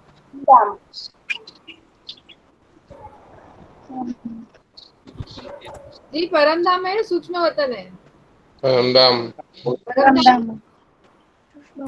ओम शांति ओम दीदी। शांति। ब्रह्मांड का मतलब है मूल वतन, सूक्ष्म वतन, स्थूल वतन, ये पूरा मिलके ब्रह्मांड है। मिलके ब्रह्मांड हो गया। कौन बोल रहा है? शशिकांत भाई, काय झाला? ब्रह्मांड हे सगळं मिळून आहे पूर्ण। जी जी, मूल वतन, स्थूल वतन, सूक्ष्म वतन, ये पूरा मिला है। सब ब्रह्मांड है। हाँ, ओके, पूरा ब्रह्मांड है। ब्रह्मांड मतलब ब्रह्मांड एक है। महेंद्र भाई, दीदी सूक्ष्म वतन, आपका आवाज नहीं सुनाई दे रहा है। सूक्ष्म वतन दीदी, नहीं सुनाई बिल्कुल नहीं दिया मुझे अभी। सूक्ष्म वतन दीदी। सूक्ष्म वतन, हाँ। ओके। शिवाजी भाई, शॉर्ट में यूनिवर्स। अरे मैं अभी ज्ञान के हिसाब से पूछ रही हूँ, शॉर्ट में कहाँ चले आप? प्रिया बहन, रजनी बहन, सब सो गए। संध्या, यूनिवर्स यार, ज्ञान के हिसाब से बताओ ना। मूलवतन। कौन बोला अभी? संध्या बहन। ओके, संध्या बहन। सरिता बहन, जिसमें सभी तत्व रहते हैं, लोग, ग्रह, नक्षत्र, जिसमें आकाश गंगाएं रहते हैं, फिर सम्मिलित जो रूप है उसको ब्रह्मांड कहते हैं। ओके, चलो एक्सेप्टेड। और जल तत्व नहीं, तत्व नहीं आते हैं ब्रह्मांड में। तत्व आते हैं, लेकिन वो तत्व यहाँ नीचे है, धरती पर। रजनी बहन, सुवर्णा बहन, आप कुछ बोल रहे थे? हाँ जी दी। सुवर्णा बहन कुछ बोल रहे थे। प्रिया बहन, किसके माइक्स ऑन है? किसी को कुछ बोलना है? ब्रह्मांड अगर संधि विच्छेद किया जाए तो ब्रह्म, और जिसका आकार अंडे के समान है, तो फिर उस हिसाब से अगर सोचा जाए तो फिर मूल वतन। Okay, good explanation, very good. Mahendra भाई, कुछ चेंज करना है? नहीं दीदी, मेरा तो वही है, सूक्ष्म वतन ही है। सूक्ष्म वतन, आर यू श्योर सूक्ष्म वतन ब्रह्मांड है? मेरे हिसाब से तो दीदी वही है शायद। ब्रह्मा बाबा तो बादलों के बीच ही दिखाई देते हैं। वो होएगा दीदी, लेकिन मेरा शिवाजी भाई, क्या शेयर कर रहे हो? हाँ, क्या शेयर कर रहे हो शिवाजी भाई? मेरा ही वीडियो मुझे ही दिखा रहे हैं। शिवाजी भाई इज प्रेजेंटिंग समथिंग। हाँ, तो ब्रह्मा बाबा तो बादलों में दिखाई देते हैं। बोलो अभी। दीदी आंसर कॉन्सेप्ट नहीं, देखो I am not teaching you, even I am trying to learn some things, मैं भी सीख रही हूँ उसमें से, इसलिए मैं पूछ रही हूँ. विजय थोरात भाई पण आहेत बोला, शीतल बहन आहेत, शशिकांत भाई बोलले, सीता जगताप बोलल्याच नाहीत, नारायण भाई गेलेच वाटतं. मूल वतन परमधाम कोई ब्रह्मांड कहीं. सीताबेन परमधाम बोलतायत. ओके. आर्यन परमधाम बरोबर है, परमधाम बरोबर. ओके, परमधाम. अभी देखो ज्यादा ब्रह्म तत्व से भी पार बोलते हैं ना हम, बाबा का घर ब्रह्म तत्व से भी पार है, ब्रह्म तत्व से भी पार है बोलती है ना बाबा. ओके, ब्रह्म तत्व से भी पार है वो परमधाम. ठीक. महेंद्र भाई वापस वही आंसर है दीदी. सूक्ष्म वतन आज फिर फाइनल पूछ ही लो बाबा से, भाई क्या है ये प्रॉब्लम हो गया यहाँ पर, तो हमारा लेसन में बीच में अटक गया. दीदी पूछ लूंगा फिर आपका जवाब. प्रिया बहन ने क्वेश्चन पूछना शुरू किया. प्रिया बहन आप ही ने पूछा ना? हाँ मैंने पूछा. तो वो कल सुबह यू ऑल सॉल्व विद बाबा यार, मेरे से तो नहीं होना है. ठीक है, बाबा से पूछ लो क्या है ब्रह्मांड. हाँ दीदी पूछ के बता देंगे आपको. लेकिन जहाँ तक मैं समझती हूँ, फिर से महेंद्र भाई सोच लेना, जहाँ तक मैं समझती हूँ का मतलब ये है कि पूरा लेसन या फिर उसको अगर आप उस कॉन्सेप्ट को समझे ना, शब्दों के ऊपर ध्यान नहीं देते, हम थोड़ा कॉन्सेप्ट पर ध्यान देते हैं.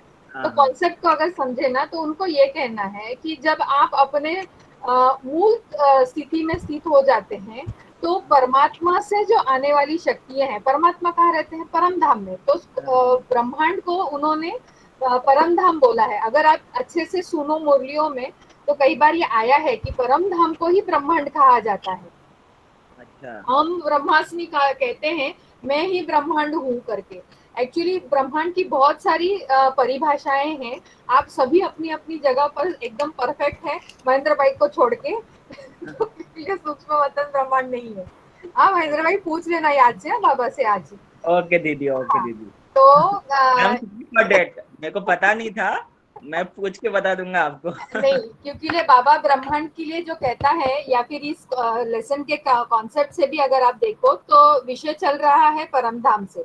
माना पूरा भाव ये है कि आप अगर सोल कॉन्शियसनेस में, आत्म स्थिति में स्थित होकर अगर रहेंगे, तो आपको परमात्मा से सारी ऊर्जा जो है वो मिलती जाएगी. और यही कॉन्सेप्ट है ना हमारा मेडिटेशन का, राजयोग का या ध्यान का, या जो योग हम कहते हैं जिसको याद जो हम कहते हैं. तो हमारी याद पहले जाती कहाँ है? पहले घर में जाती है, और घर में फिर हमारे पिता के साथ जाती है. तो वो एनर्जी वहां से आती है, क्योंकि वो एवर प्योर प्लेस है, वहां से हमेशा पॉजिटिव एनर्जी ही ड्रॉप होनी है. सूक्ष्म वतन के लिए मेरा महेंद्र भाई कहने का ये थोड़ा सा हम बहस कहें या ये कहें, ये है कि सूक्ष्म वतन की स्थापना बाबा संगम पर ही करता है. ओके दीदी. संगम पर ब्रह्मा विष्णु महेश ये जो तीन देवताएं हैं, इनके कार्य को, इनकी जो भी कर्तव्य है, इनको सिद्ध करने के लिए, इनको कार्य करने के लिए संगम पर इस वतन की रचना की जाती है. लेकिन उसके पूर्व भी तो हमारा जीवन है. यस दीदी. तो तब हम जब हमारे ऋषि मुनि जब योग करते थे, अपने बुद्धि को परमात्मा से लगाते थे, या जिनको भी, जैसे अभी आप देखो कि भगवान गौतम बुद्ध को बोध हुआ, प्रकाश का साक्षात्कार हुआ. अब वो प्रकाश का साक्षात्कार जब होता है, तो वो उसको वहां परमधाम से ही होता है ना. So that Paramdham is there throughout, वो हमेशा रहता है, परंतु सूक्ष्म वतन बीच में चला जाता है. Okay okay okay. रहता नहीं, उसको सिर्फ हमको थोड़ा सा कन्वीनियंस होने के लिए, क्योंकि आत्मिक स्थिति में हम ज्यादा देर टिक नहीं सकते. जो बीज रूप स्थिति है वो होना हमारा थोड़ा सा कठिन हो जाता है ना. सो वो थोड़ा डिफिकल्ट होता है, इसलिए बाबा ने सूक्ष्म वतन की स्थापना करके रखी है. ब्रह्मा बाबा को वहाँ रखा है. अब तो हमारी प्यारी दादी भी वहां पर ही है, तो हम उनसे वहां पर रूह रिहान कर सकते हैं. बट वहां से आगे हम हमारी इस ऑरा की जो बॉडी है, उसको भी, सूक्ष्म शरीर को भी नहीं ले सकते. उस वहां ऊपर सिर्फ आत्मा ही चली जाती है. तो यहाँ उनको ये कहना था कि जब हम अपने टोटल आत्मिक स्थिति में रहते हैं, सोल कॉन्शियसनेस में रहते हैं, तब पूरे ब्रह्मांड की ताकत जो है या शक्ति जो है वो हमारे अंदर आती है और हम बहुत ही शुद्ध होते जाते हैं। जो अभी की प्रोसेस है, अभी आप थोड़ा सा ध्यान देखो, जब परमात्मा से डायरेक्ट एनर्जी नीचे आती है और आत्मा शुद्ध होती है तो मन के विचार भी एकदम शुद्ध होते हैं। तो मन हमारा कैसा होता है? एकदम साफ, यस दीदी। एकदम साफ मन हो जाता है। और वो साफ मन जो है वो पारदर्शी भी रहता है। हम सच क्या है, झूठ क्या है, कौन हमारे साथ गलत व्यवहार कर रहा है, कौन सच बोल रहा है, कौन झूठ बोल रहा है, कौन कटु भाव से बोल रहा है, ये मालूम करना हमारे लिए बहुत सहज हो जाता है, क्योंकि हमारा मन अंदर एकदम क्लीन है। एंड वो क्लीनलीनेस क्यों आती है? क्योंकि वो ऊपर से एनर्जी आ रही है जो पूरे विकारों को धो रही है, क्लीन कर रही है और हमको प्योर बना रही है। तो with this we will be able to understand the situation we are in total. माना जब हम एकदम आत्मा के विचारों में रहेंगे या आत्मा के कॉन्शियसनेस में रहेंगे, आत्मभान में रहेंगे, तो हमारे साथ अगर कोई विपरीत परिस्थिति भी है तो हम तुरंत समझ सकते हैं कि ये क्यों है, ये परिस्थिति हमारे जीवन में क्यों आई है, मुझे अब क्या करना चाहिए, मुझे कौन सी शक्ति का इस्तेमाल करना चाहिए। अभी शक्ति का कौन सा इस्तेमाल करना है इसको पता करने के लिए पहले पता भी तो हो मेरे पास शक्ति है। यस दीदी। ये किसको पता चलता है? ये बीकेस को पता चलता है कि हमारे पास कौन सी शक्तियां हैं। नॉन बीके को पता चलता है? नहीं, नॉन बीके को नहीं पता। बहनों को आत्मा का ज्ञान नहीं है, उनको ये पता चलेगा कि उनके पास शक्ति है? नहीं दीदी, नहीं। तो हमको बताना पड़ता है कि अरे भाई आपके अंदर शक्ति है, उस शक्ति का इस्तेमाल करो, आप कर सकते हो, सामना करने की शक्ति है, समाने की शक्ति है आपके पास, निर्णय लेने की शक्ति है, क्यों ऐसे हताश बैठे हो, ये हमको उनको बताना पड़ता है। लेकिन हमारे लिए तो सहज हो गया। क्यों? क्योंकि हम हमारे मन को, हमारी बुद्धि को हम परमात्मा के साथ सहज रीति से जोड़ते हैं। माना हम स्वयं को उसके साथ जोड़ते हैं, तो उसकी पॉजिटिव एनर्जी हमारे अंदर आने से हमारे लिए सब कुछ एकदम क्रिस्टल क्लियर, एकदम साफ होता है, साफ दिखाई देता है कि ये परिस्थिति इसलिए आई है क्योंकि शायद मेरे कुछ कर्मों के इनके साथ हिसाब किताब है, या अगर कोई कर्मों के हिसाब किताब नहीं है तो इसलिए आई है क्योंकि सामने वाली जो आत्मा है वो कमजोर है, वो इस परिस्थिति को समझ नहीं रही है, वो अपनी गलतियों को समझ नहीं रही है। तो उतना हमारे अंदर क्या कहते हैं उसको, सत विवेक जागृत होता है नहीं, जिसको हम विजडम कहते हैं। यस और नो? यस दीदी, यस। और इसके कारण ही किसी भी तनावपूर्ण स्थिति को और उस स्थिति में क्रोध को नियंत्रित करना हमारे लिए संभव हो जाता है।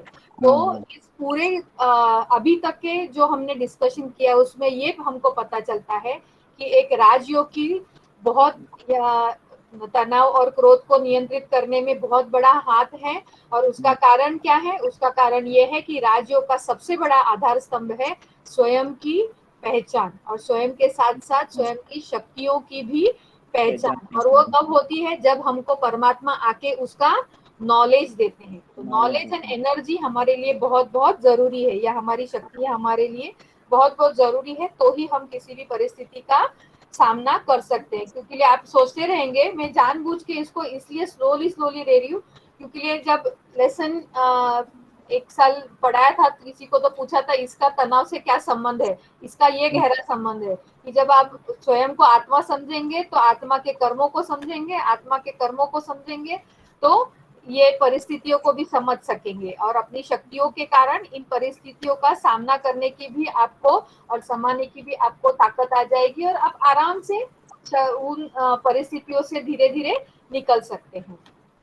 तो the only way to get stress relieved is being in your totality. माना तनाव से अगर आपको मुक्त रहना है तो उसका एकमात्र उपाय है कि आपको अपनी समग्रता, माना टोटलिटी, संपूर्ण समग्रता, मतलब मैं अभी तो शरीर हूं तो शरीर को तो लेना ही है, आत्मा माना मन, बुद्धि और संस्कार, इन सबको अगर टोटलिटी में अगर आप समझेंगे और रहेंगे, माना आत्मभान में अगर रहेंगे, तो आप इजीली स्ट्रेस से रिलीव हो सकते हैं। तो वो कहते हैं कि सामान्यतः हम निद्रा अवस्था में इस स्थिति में होते हैं। मेरी हिंदी थोड़ी कठिन खराब है और इसमें बहुत कठिन हिंदी है, तो so please forgive me for that. तो कहते हैं कि जो निद्रा अवस्था, मैंने आपको बोला ना कि निद्रा अवस्था, when you are in a deep sleep ना, तो उसमें जो हमारी अवस्था होती है वो अवस्था मेडिटेशन में होती है ना। हमको किसी भी चीज का कोई एहसास नहीं, कोई आपके सामने से आए जाए, आप सो रहे हैं, आपको समझेगा कोई आया है गया है, समझ में आता है? नहीं आता है, आप गहरी नींद में होंगे तो। बहुत ज्यादा समझो लाइट बंद हो गई, फैन नहीं है, गर्म हो रहा है, तो भी जल्दी नहीं महसूस होता है, थोड़ा समय लगता है हमको उसमें से बाहर आके समझने में। तो एहसास जो है बाहर जो चल रहा है हमारे इर्द गिर्द, उसका एहसास न होना, ऐसी अवस्था मतलब मेडिटेटिव स्टेज या ध्यान की अवस्था। तो जागृत अवस्था में भी इस स्थिति में हम हो सकते हैं, सिर्फ निद्रा अवस्था में नहीं, जागृत अवस्था में भी हो सकते हैं। इस अवस्था को ही ध्यान की अवस्था कहा जाता है। आप इस अवस्था को प्राप्त कर सकते हैं और सदा इस अवस्था में रह सकते हैं। यही तनाव प्रबंधन की विधि है। यही दिस इज द टेक्निक। एक ही टेक्निक है स्ट्रेस मैनेज करने के लिए या स्ट्रेस से निजात पाने के लिए, रिलीफ पाने के लिए। तो हम कुछ स्टेप्स उन्होंने दिए हैं, उन स्टेप्स को देखेंगे 5 मिनट में, और फिर लेसन यहीं पे मैं रोकूंगी। उसके आगे वाला लेसन में मेरे वीडियो में डालूंगी, फिर वहां पर फिर आपके साथ चिट-चैट नहीं कर पाऊंगी, लेकिन फिर भी आप सुन सकेंगे। और अगर कोई क्वेश्चन हो तो फिर आपके जो ग्रुप्स हैं वो उस ग्रुप पे डाल दीजिए, मुझे आ जाएंगे तो मैं उसको आंसर कर दूंगी। ठीक है, तो हम इसके आगे वाले आधा दिन ले सकते हैं ना? जी एक अभी 30 तारीख के अंदर एक दिन ले सकते हैं ना, 1 घंटा? नहीं महेंद्र भाई, आप लोगों को यहाँ से आगे वाले 15 दिन स्ट्रिक्टली आपके असाइनमेंट्स प्रोजेक्ट्स को कंप्लीट करना है, क्योंकि आपकी वाइवा वॉइस या शायद वो हाँ 1 जुलाई को ठीक है मैडम, लेकिन ये भी इम्पोर्टेंट है ना। है तो सही, लेकिन मुझे क्योंकि यही बात मेरी कल 15 दिन में 1 घंटा आप निकाल सकते हैं ना हमारे लिए? मुझे कुछ प्रॉब्लम नहीं, मुझे अमिता मैडम से बात करना। शाम को फ्री रहती हूँ तो मुझे कुछ प्रॉब्लम नहीं है। परंतु दीदियों से जब बात हुई थी तो उनका कहना है कि उनको थोड़ा कंसंट्रेट करने दीजिए, फिर उसके बाद में हम आपको टाइम देंगे करके। तो पक्का आपके एग्जाम्स के पहले तो मैं, और ना भी हो तो आप एग्जाम के लिए पढ़ लेना, बाद में सब कॉन्सेप्ट सुनाऊंगी आपको, कोई प्रॉब्लम नहीं है, हो जाएगा, डोंट वरी, सब होगा। हाँ, एग्जाम कब है दीदी? 1 को तो आपकी कोई एग्जाम है शायद, वाइवा वॉइस है 1 जुलाई को। फ्रॉम 1 जुलाई आपकी कोई एग्जाम शुरू हो रही है, वो ऑनलाइन वाली नहीं, लेकिन मना प्रैक्टिकल है शायद। सबमिशन का 30 जून में लास्ट बताया ना? यस, एंड आफ्टर दैट आपकी वाइवा वॉइस होगी। ओके दीदी। तो हाँ, असाइनमेंट्स आपको कंप्लीट, आपके प्रोजेक्ट कंप्लीट, आपके जो भी है प्रोग्रेस बुक्स उनको कंप्लीट करना है। ओके दीदी। टेंशन नहीं लेना है, हम तनाव मुक्ति का क्लास सुन रहे हैं अभी।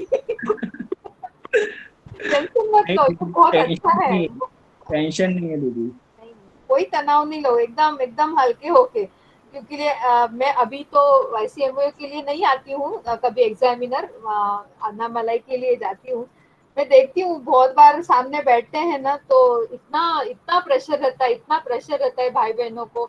मैं वही सोचती हूँ कि पढ़ा हुआ तो कुछ भी इन्होंने धारण नहीं किया, उस पढ़ाई का मतलब क्या हुआ? हम सैंपल्स बन रहे हैं ना, हम तो सैंपल बन रहे हैं, तो हमारी अवस्था क्या होनी चाहिए? हमको कॉन्फिडेंट होना चाहिए। कौन सा हम टेक्स्ट बुक लेके बैठते हैं सामने आपको कुछ प्रश्न पूछते समय? आपके ही प्रोजेक्ट पर हम प्रश्न पूछ रहे हैं, प्रोजेक्ट किया आपने है, मैं प्रश्न पूछ रही हूँ, मुझे क्या पता आपने क्या किया है? तो जो भी उत्तर आप देंगे वो सही होगा ना। आई मीन मेरा कॉन्सेप्ट तो ऐसा है, सही होगा या नहीं होगा? यस दीदी, सही होगा। मैं तो वाइवा वॉइस में ऐसे ही चली दीदी।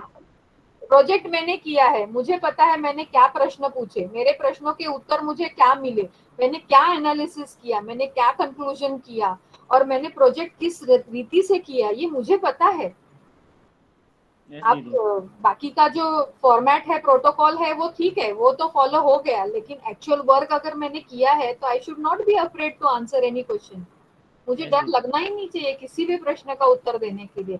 और कोई प्रश्न वहाँ, देखिए वाइवा वॉइस क्यों होता है मालूम है? एक्चुअली उसके पीछे की साइकोलॉजी क्या होती है, it is just to understand आपने कितना ज्ञान समझा है। जहाँ डरते हो ना वहीं पर आप पकड़े जाते हो।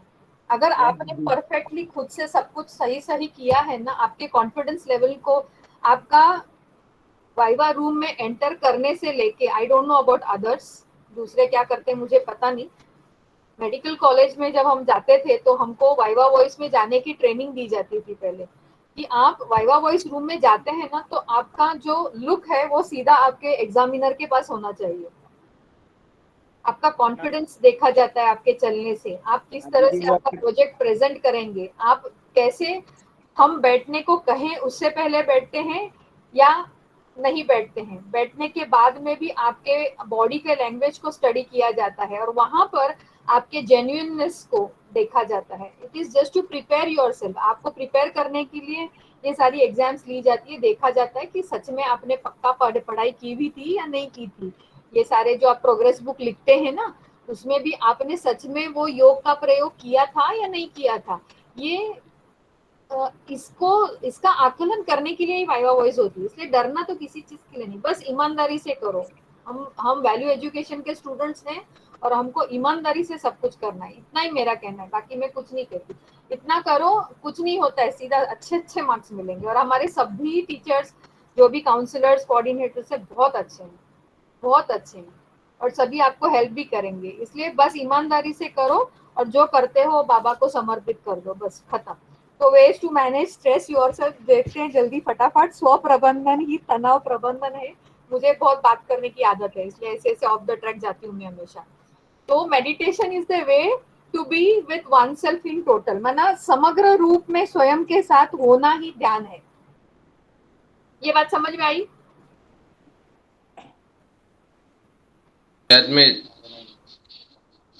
शिशिर भाई फक्त तुम्हाला समजतं बघा, बाकी कोण काय बोलतच नाही माझ्याशी। महेंद्र भाई अच्छा समझा है दीदी। हाँ, नारायण भाई काही बोलत नाही, रजनी बहन बोलो तो सही।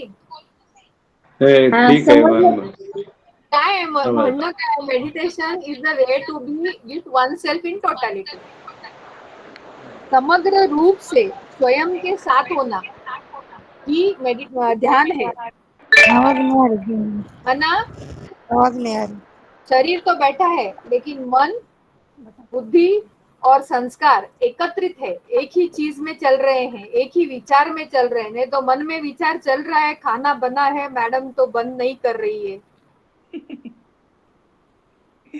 बुद्धि फिर भी टेक्स्ट बुक को देख ही रही है। ऐसा अगर होगा तो मेडिटेशन है क्या? नहीं। तो मन, बुद्धि और संस्कार सभी तीनों के तीनों ट्रैक पर होंगे, एक ही ट्रैक पर होंगे तो ही उसको मेडिटेशन कहते हैं। तो meditation is the way to be with one self in totality, माना समग्र रूप में स्वयं के साथ होना। मन भी वही बोल रहा है, बुद्धि भी तुलना करके अच्छा ही निर्णय दे रही है, संस्कार भी हमारे वैसे हैं और शरीर भी उस आनंद की स्थिति में बैठा हुआ अगर है तो कहो कि वो व्यक्ति मेडिटेशन में है। तो डू मेडिटेशन एवरी डे, हर दिन आपको करना है। आप जहाँ कहीं भी हो प्रतिदिन ध्यान अभ्यास करें, दिन में 2 बार 45 मिनट का अभ्यास करें। तो सुबह का तो अमृत वेला 45 मिनट का होता है और शाम का नुमा शाम भी हो जाता है। Any time is okay for meditation, कभी भी आप कर सकते हैं, कोई बात नहीं। दूसरा, जो भी कार्य करें समग्रता के साथ करें, इन टोटलिटी। है ना, जब आप कार्य करते हो ना तो कई बार देखो, हमारा अभी मेरे साथ भी होता है, मैं भी अभी पुरुषार्थी हूँ, उसमें टोटलिटी नहीं होती, कई बार भूल जाती हूँ क्योंकि हम लोग अभी डॉक्टर्स हैं तो बार बार शरीर दिखाई देता है, तो वो ध्यान शरीर की तरफ ज्यादा रहता है। ये क्यों दर्द हो रहा है, वो क्यों गलत हो गया, ये क्यों फंक्शन नहीं हो रहा है, वो क्यों हो रहा है, तो वो थोड़ा सा हो जाता है। फिर थोड़ी देर के बाद में ध्यान आता है, अरे हाँ इनकी बुद्धि में कुछ तो चल रहा है, ये तो आत्मा के संस्कार, माना आत्मा के कर्मों का हिसाब किताब, तो थोड़ा टाइम लगता है। बट जब भी काम करो, जब भी कुछ करो तो आत्मिक भाव में इन टोटलिटी होके करो कि मैं आत्मा इस शरीर द्वारा कर रही हूँ, क्योंकि शरीर को तो भूल नहीं सकते ना, यहाँ पर है 5 तत्वों में है तो 5 तत्वों का आधार लगता है। तो जब भी करो कि मैं आत्मा इस शरीर द्वारा आपके साथ अभी संवाद साध रही हूँ, या मैं आत्मा इस शरीर द्वारा खाना खाऊंगी, या इस शरीर द्वारा कुछ कर्म करूंगी, या इस शरीर द्वारा कहीं जा रही हूँ। ये इस शरीर द्वारा कौन कर रहा है? आत्मा कर रही है। This is what it means कि जो भी कार्य करे समग्रता के साथ करे, माना खुद को, आत्मा को इस शरीर में एक निमित्त, माना खुद को निमित्त समझे, लेकिन शरीर में ये बैठी है आत्मा और ये कर रही है, इस बात को ध्यान में रखे। तो गिव अपना सारा ज्ञान और पूरी ऊर्जा जो है उस कार्य में लग जाएगी। कब लगेगी? जब आप स्वयं को आत्मा समझ के काम करोगे। ये बात क्लियर है और सत्य भी है? इस समग्रता हाँ दीदी। पूर्ण रूप से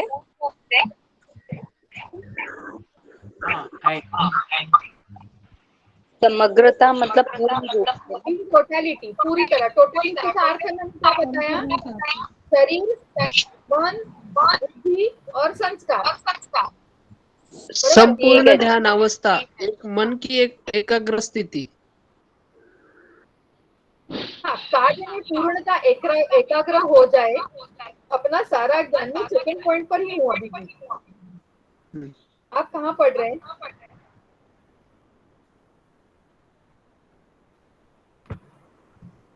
देखो, जो भी कार्य करे समग्रता के साथ करे, कार्य में पूर्णतः।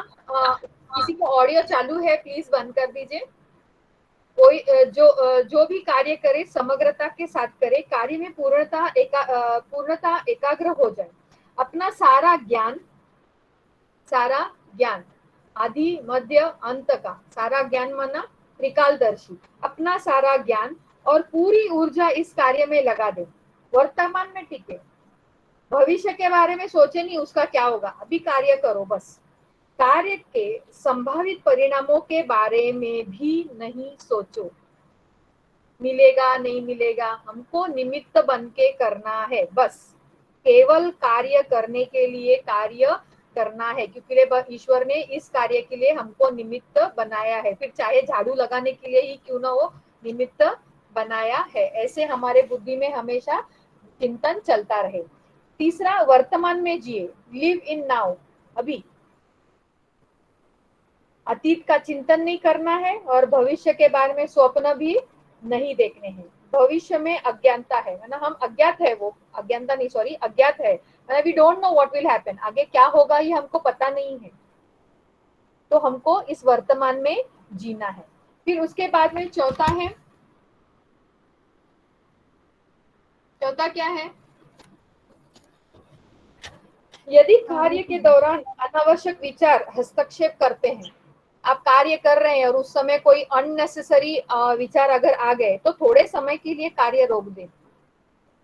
आप कोई काम कर रहे हैं और उस समय में अगर अचानक से कोई बात आपके बुद्धि में आ गई, है ना, समझो अभी मैं फॉर एग्जांपल बताती हूँ और जो इम्पोर्टेंट भी है। आप भोजन बना रहे हैं और भोजन बनाते बनाते एक्चुअली आपका क्या होना चाहिए कि मैं आत्मा इस शरीर द्वारा परमात्मा के सभी बच्चों के लिए जो अभी यहाँ पर है उन सबके लिए भोजन बना रही हूँ। तो मेरे मन में कैसे विचार होने चाहिए? सकारात्मक, अच्छे, खुशी वाले विचार होने चाहिए। लेकिन अचानक अगर आपको किसी ने डांट दिया, कुछ तो बुरा बोल दिया, या आपको कोई बुरी घटना याद आ गई, तो इमीडिएटली आपको उस कार्य को रोकना है। क्योंकि अगर उन्हीं अनावश्यक या बुरे या दुख भरे विचारों के साथ में अगर आप भोजन बना रहे हो या वो कार्य कर रहे हैं, तो वो सब कुछ खराब हो जाएगा, वो सब कुछ बिगड़ जाएगा। क्या करना है आपको एक हल्का सा एक छोटा सा विश्राम जो किसी को दिखाई नहीं दे वो लेना है। और वो कैसे करना है? तो कहते हैं टेक अ डीप ब्रीथ, बहुत अच्छे से एक गहरी सांस लेनी है आपको और बस आंखें बंद करके उसको छोड़ देनी है कि जो भी विचार आया वो चला गया। गहरी सांस माना परमात्मा की याद और रिलैक्स, छोड़ दो कि वो विचार चला गया। 1-2 बार करो, किसी को पता भी ना चले कि क्या हो रहा है।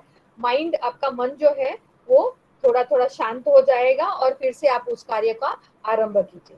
हाँ, फिर ये प्रैक्टिकल करना है और ये होता है, देखिए इसको करके बहुत अच्छा इसका रिजल्ट है। फिर उसके बाद में 5वां है, सदा समझे कि हम ही परिस्थिति के निर्माता है। प्लीज अंडरलाइन कीजिए, the situations you are in, आप अभी जिस परिस्थिति में हो उसके निर्माता आप स्वयं हो। सदा समझे कि हम ही परिस्थिति के निर्माता हैं। मुझ में इसके समाधान के लिए आवश्यक ज्ञान और शक्ति विद्यमान है।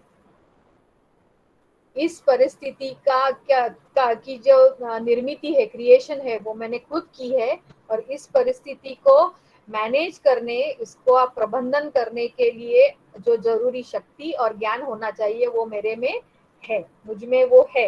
अपनी समग्रता पर विश्वास रखें, समझे कि आप परिस्थिति को हल करने की पूर्णता में हर करने में पूर्णतः सक्षम है, that you are capable of handling this situation completely. फिर 6 सदा अपने अंदर झाके, always look within you, अपने आप को पहला देखना शुरू कर दीजिए।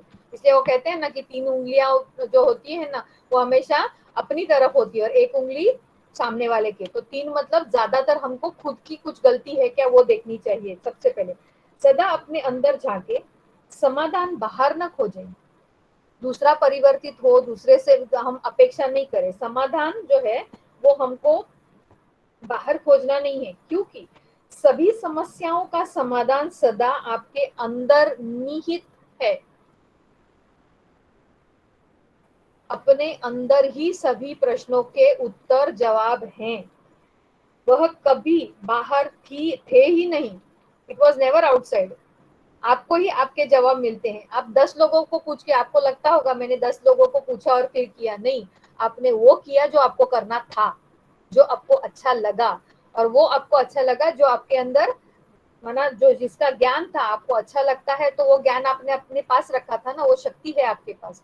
सो everything comes from inside, so seek within you. इसमें ना, इसलिए समाधान दूसरे से न मांगे बल्कि अपने अंदर ही ढूंढे। फिर 7वां, आप ही समस्या के कारण हैं, जैसे ऊपर था वैसे। इसलिए ज्ञान व समझ द्वारा आप स्वयं ही समस्या से बाहर निकल सकते हैं। जो ऊपर था वही फिर से रिपीट हो रहा है। कोई भी आपको शांति नहीं पहुंचा सकता। बहुत इंपॉर्टेंट, आपको कोई शांति नहीं पहुंचा सकता। कोई भी आपको नाखुश नहीं कर सकता। अमेजिंग ना, थोड़ा सोचना इस पर, अंडरलाइन कर क्वेश्चन मार्क। कोई भी आपको नाखुश नहीं कर सकता। अपनी समस्या के लिए किसी और को कभी भी दोषी न ठहराएं। ऐसा कभी न सोचें कि आपकी समस्या का कारण कोई और या दूसरा व्यक्ति है। वह व्यक्ति आपका अधिकारी, साथी, जीवन साथी, बच्चे या कोई भी हो सकता है, लेकिन वो कभी आपके दुख का कारण और आपके सुख का कारण हो ही नहीं सकता। क्योंकि दुख सुख की अनुभूति आप करते हैं। आपको अच्छा लगता है तो खुश होते हैं, अच्छा नहीं लगता है तो दुखी हो जाते हैं। They are not creating, you are creating that pain within you, that hurt within you. अपने अंदर आप क्रिएट करें। 8वां है ना सभी, क्योंकि टाइम आगे चला गया है। हाँ जी दी। हाँ दीदी यही है, सुन रहे हैं। दो ही है, मैं स्टॉप करूंगी फिर बात में। हाँ दीदी ये कंप्लीट कर दीजिए क्या पॉइंट्स। क्या हुआ, जाना है?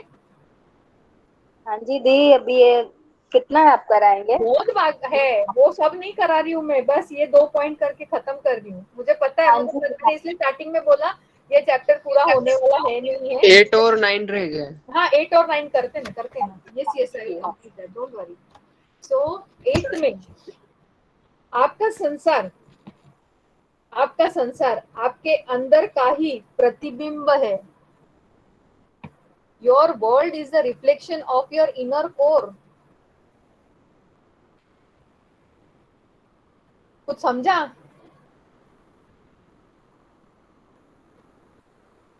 ज्ञानी तू आत्मा है, समझ में आई बात? आपको दुनिया जो दिखाई देती है, जैसे दिखाई देती है ना संध्या बहन, क्या हुआ? हाँ बराबर। आप अगर कहते हैं दुनिया अच्छी है, इसका मतलब आपका अंदर जो है ना। सरिता बहन काय झालं, कुछ है सरिता बहन? नहीं दीदी नहीं। बंद कर दिया, ओके। हाँ महेंद्र भाई बोलो, आप तो तुरंत चालू हो जाते हो, बोलो महेंद्र भाई। नहीं बोलना है, ओके। अगर आपको दीदी जो आप जैसे आपको भाग वैसे भी आप अंदर ही रहोगे। हाँ, अगर दुनिया के लिए आप कहते हो कि दुनिया अच्छी है, इसका मतलब आपका मन भी अच्छा है। अगर आपको हमेशा दूसरे लोग बुरे लगते हैं, इसका मतलब आपके अंदर भी बुराई है। Simple, your world is the reflection of your inner core. आपका संसार आपके अंदर का ही प्रतिबिंब है। आपके अंदर परिवर्तन आया है तो आपके बाहरी संसार में भी परिवर्तन आता है। अगर आप अच्छा सोचना शुरू कर देते हैं तो बाहर भी आपको हर चीज अच्छी दिखाई देती है, क्योंकि संसार को आप अपने आंतरिक परिप्रेक्ष्य में ही देखते हैं। What are you have perceive, आपने जो उसको ग्रास्प किया है, जिस तरह से आपने विचारों को अपने अंदर संचित करके रखा है ना, वैसा ही आपको बाहर का भी संसार दिखाई देता है।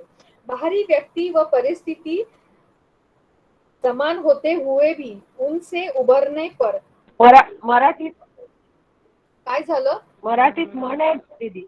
हा, कोणती म्हण आहे? कोणती म्हण आहे? मराठीत म्हण आहे, हा, जशी दृष्टी तशी सृष्टी. जशी तशी दृष्टी सृष्टी. तशी सृष्टी. दृष्टी तशी आपकी तशी सृष्टी. हा, तेच दृष्टी सृष्टी इकडे तिकडे सेमच आहे, बाहेर काय आणि आत काय. म्हणजे अगर अंदर सफाई है तो बाहर सफाई, अगर अंदर गंदगी है तो बाहर भी गंदगी. तो जब आप अपनी स्थिति को ऊंचा बना लेते हैं, है ना, बहुत उच्च स्थिति में रहते हैं, बहुत अच्छा सात्विक एकदम सतोप्रधान सोच रखते हैं, तो परिस्थिति छोटी लगने लगती है. इसमें क्या है, नथिंग न्यू. मैं तो देवता बनने वाला हूँ, अगर मूर्ति बनेगी तो घाव तो लगेंगे. तो हमारे लिए सिचुएशंस छोटे छोटे लगने लगते हैं. आप समस्या से अत्यधिक सहजता के साथ निपट सकते हैं. तब परिस्थिति मात्र एक अनुभव बनकर रह जाती है. अरे कुछ नहीं, एक छोटा सा अनुभव है, ऐसा एक्सपीरियंस हुआ, कोई बड़ी बात नहीं हुई मेरे जीवन में, छोटी सी एक घटना होकर चली गई. क्यों? क्योंकि लिए शक्ति भी है और नॉलेज भी आपके अंदर, ज्ञान भी है और शक्ति भी है. तो उसके आधार पर उस परिस्थिति का बहुत अच्छी तरह से आपने निवारण ढूंढा, सोल्यूशन ढूंढा, इसलिए वो एक छोटा सा एक्सपीरियंस आप बताते हैं. कहते हैं ना, हमारा अनुभव सुनाते हैं. ऐसे हुआ, लोग सुनते, अरे बाप रे इतनी बड़ी बात हो, ये कहते हैं अनुभव सुना रहा हो, कुछ हुआ ही नहीं, इसको कुछ महसूस ही नहीं हो रहा है, क्या लोग है, कहाँ से इनको इतनी शक्ति मिलती है. तो वो शक्ति आती है हमको ब्रह्मांड से. महेंद्र भाई याद रखना, सुबह बाबा से पूछना. फिर 9th पॉइंट है कि जब हम परिस्थिति का समाधान सहजता से कर लेते हैं, when we handle situations with ease, बहुत अच्छी तरह से हैंडल करते हैं, सहजता से उसको हम समाधान ढूंढते हैं किसी परिस्थिति का, तब परिस्थिति हमारे नियंत्रण में आ जाती है. तब मन शांत और आनंदपूर्ण हो जाता है, माना आपको आनंद की स्थिति का एहसास होता है, तो या अनुभव होता है. तो किसी भी स्थिति को अगर पूरे इसमें एक ही है, अगर आपको अपने जीवन की जो भी कठिनाइयां हैं उनका अगर सामना करना है, मुश्किलों का, तनाव का, क्रोध का, तो बस अपने को आप जो हो जैसे हो, माना जो बाबा कहता है उस स्थिति में स्थित होके मन को परमात्मा से लगाओ, उनकी शक्तियों से स्वयं को भरपूर करो, सकारात्मक ऊर्जा से और उसके नॉलेज से, तो हर परिस्थिति का हमको समाधान सहजता से मिल जाएगा. लेसन आधा ही है, हुआ है मेरे से, तो बाकी का मैं पूरा करके आपको वीडियो 1-2-3 दिन के अंदर अमिता बहन को भेज दूंगी, वो अपलोड हो जाएगा, फिर आप सुन लेना.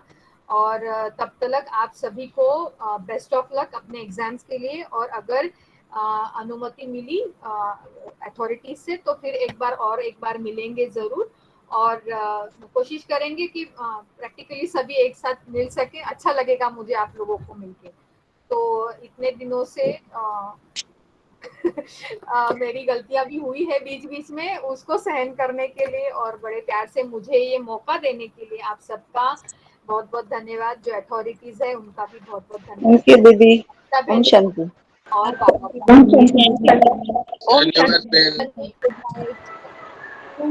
दीदी, हम लोग पढ़ते हैं लेकिन आप जो पढ़ाते हैं ना, उसमें बहुत माइंड में फिट हो जाता है.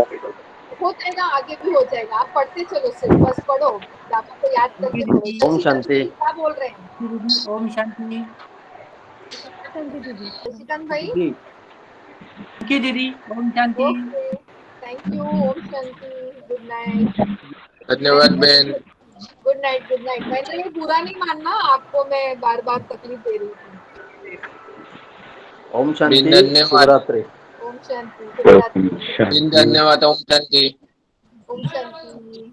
शुभरात्र. शुभरात्र. शुभरात्र. आणि धन्यवाद शिकवण्यासाठी. हा, बाबांनी शिकवलं, मी तर निमित्त होते. हा, थँक्यू बाबा. Thank you you also. इन्स्ट्रुमेंट होतात ना म्हणून. थैंक यू सगळ्यांना. Thank you. शुभरात्र. शुभरात्र. शुभरात्र. आप सब लीव कर सकते हैं मीटिंग को अभी.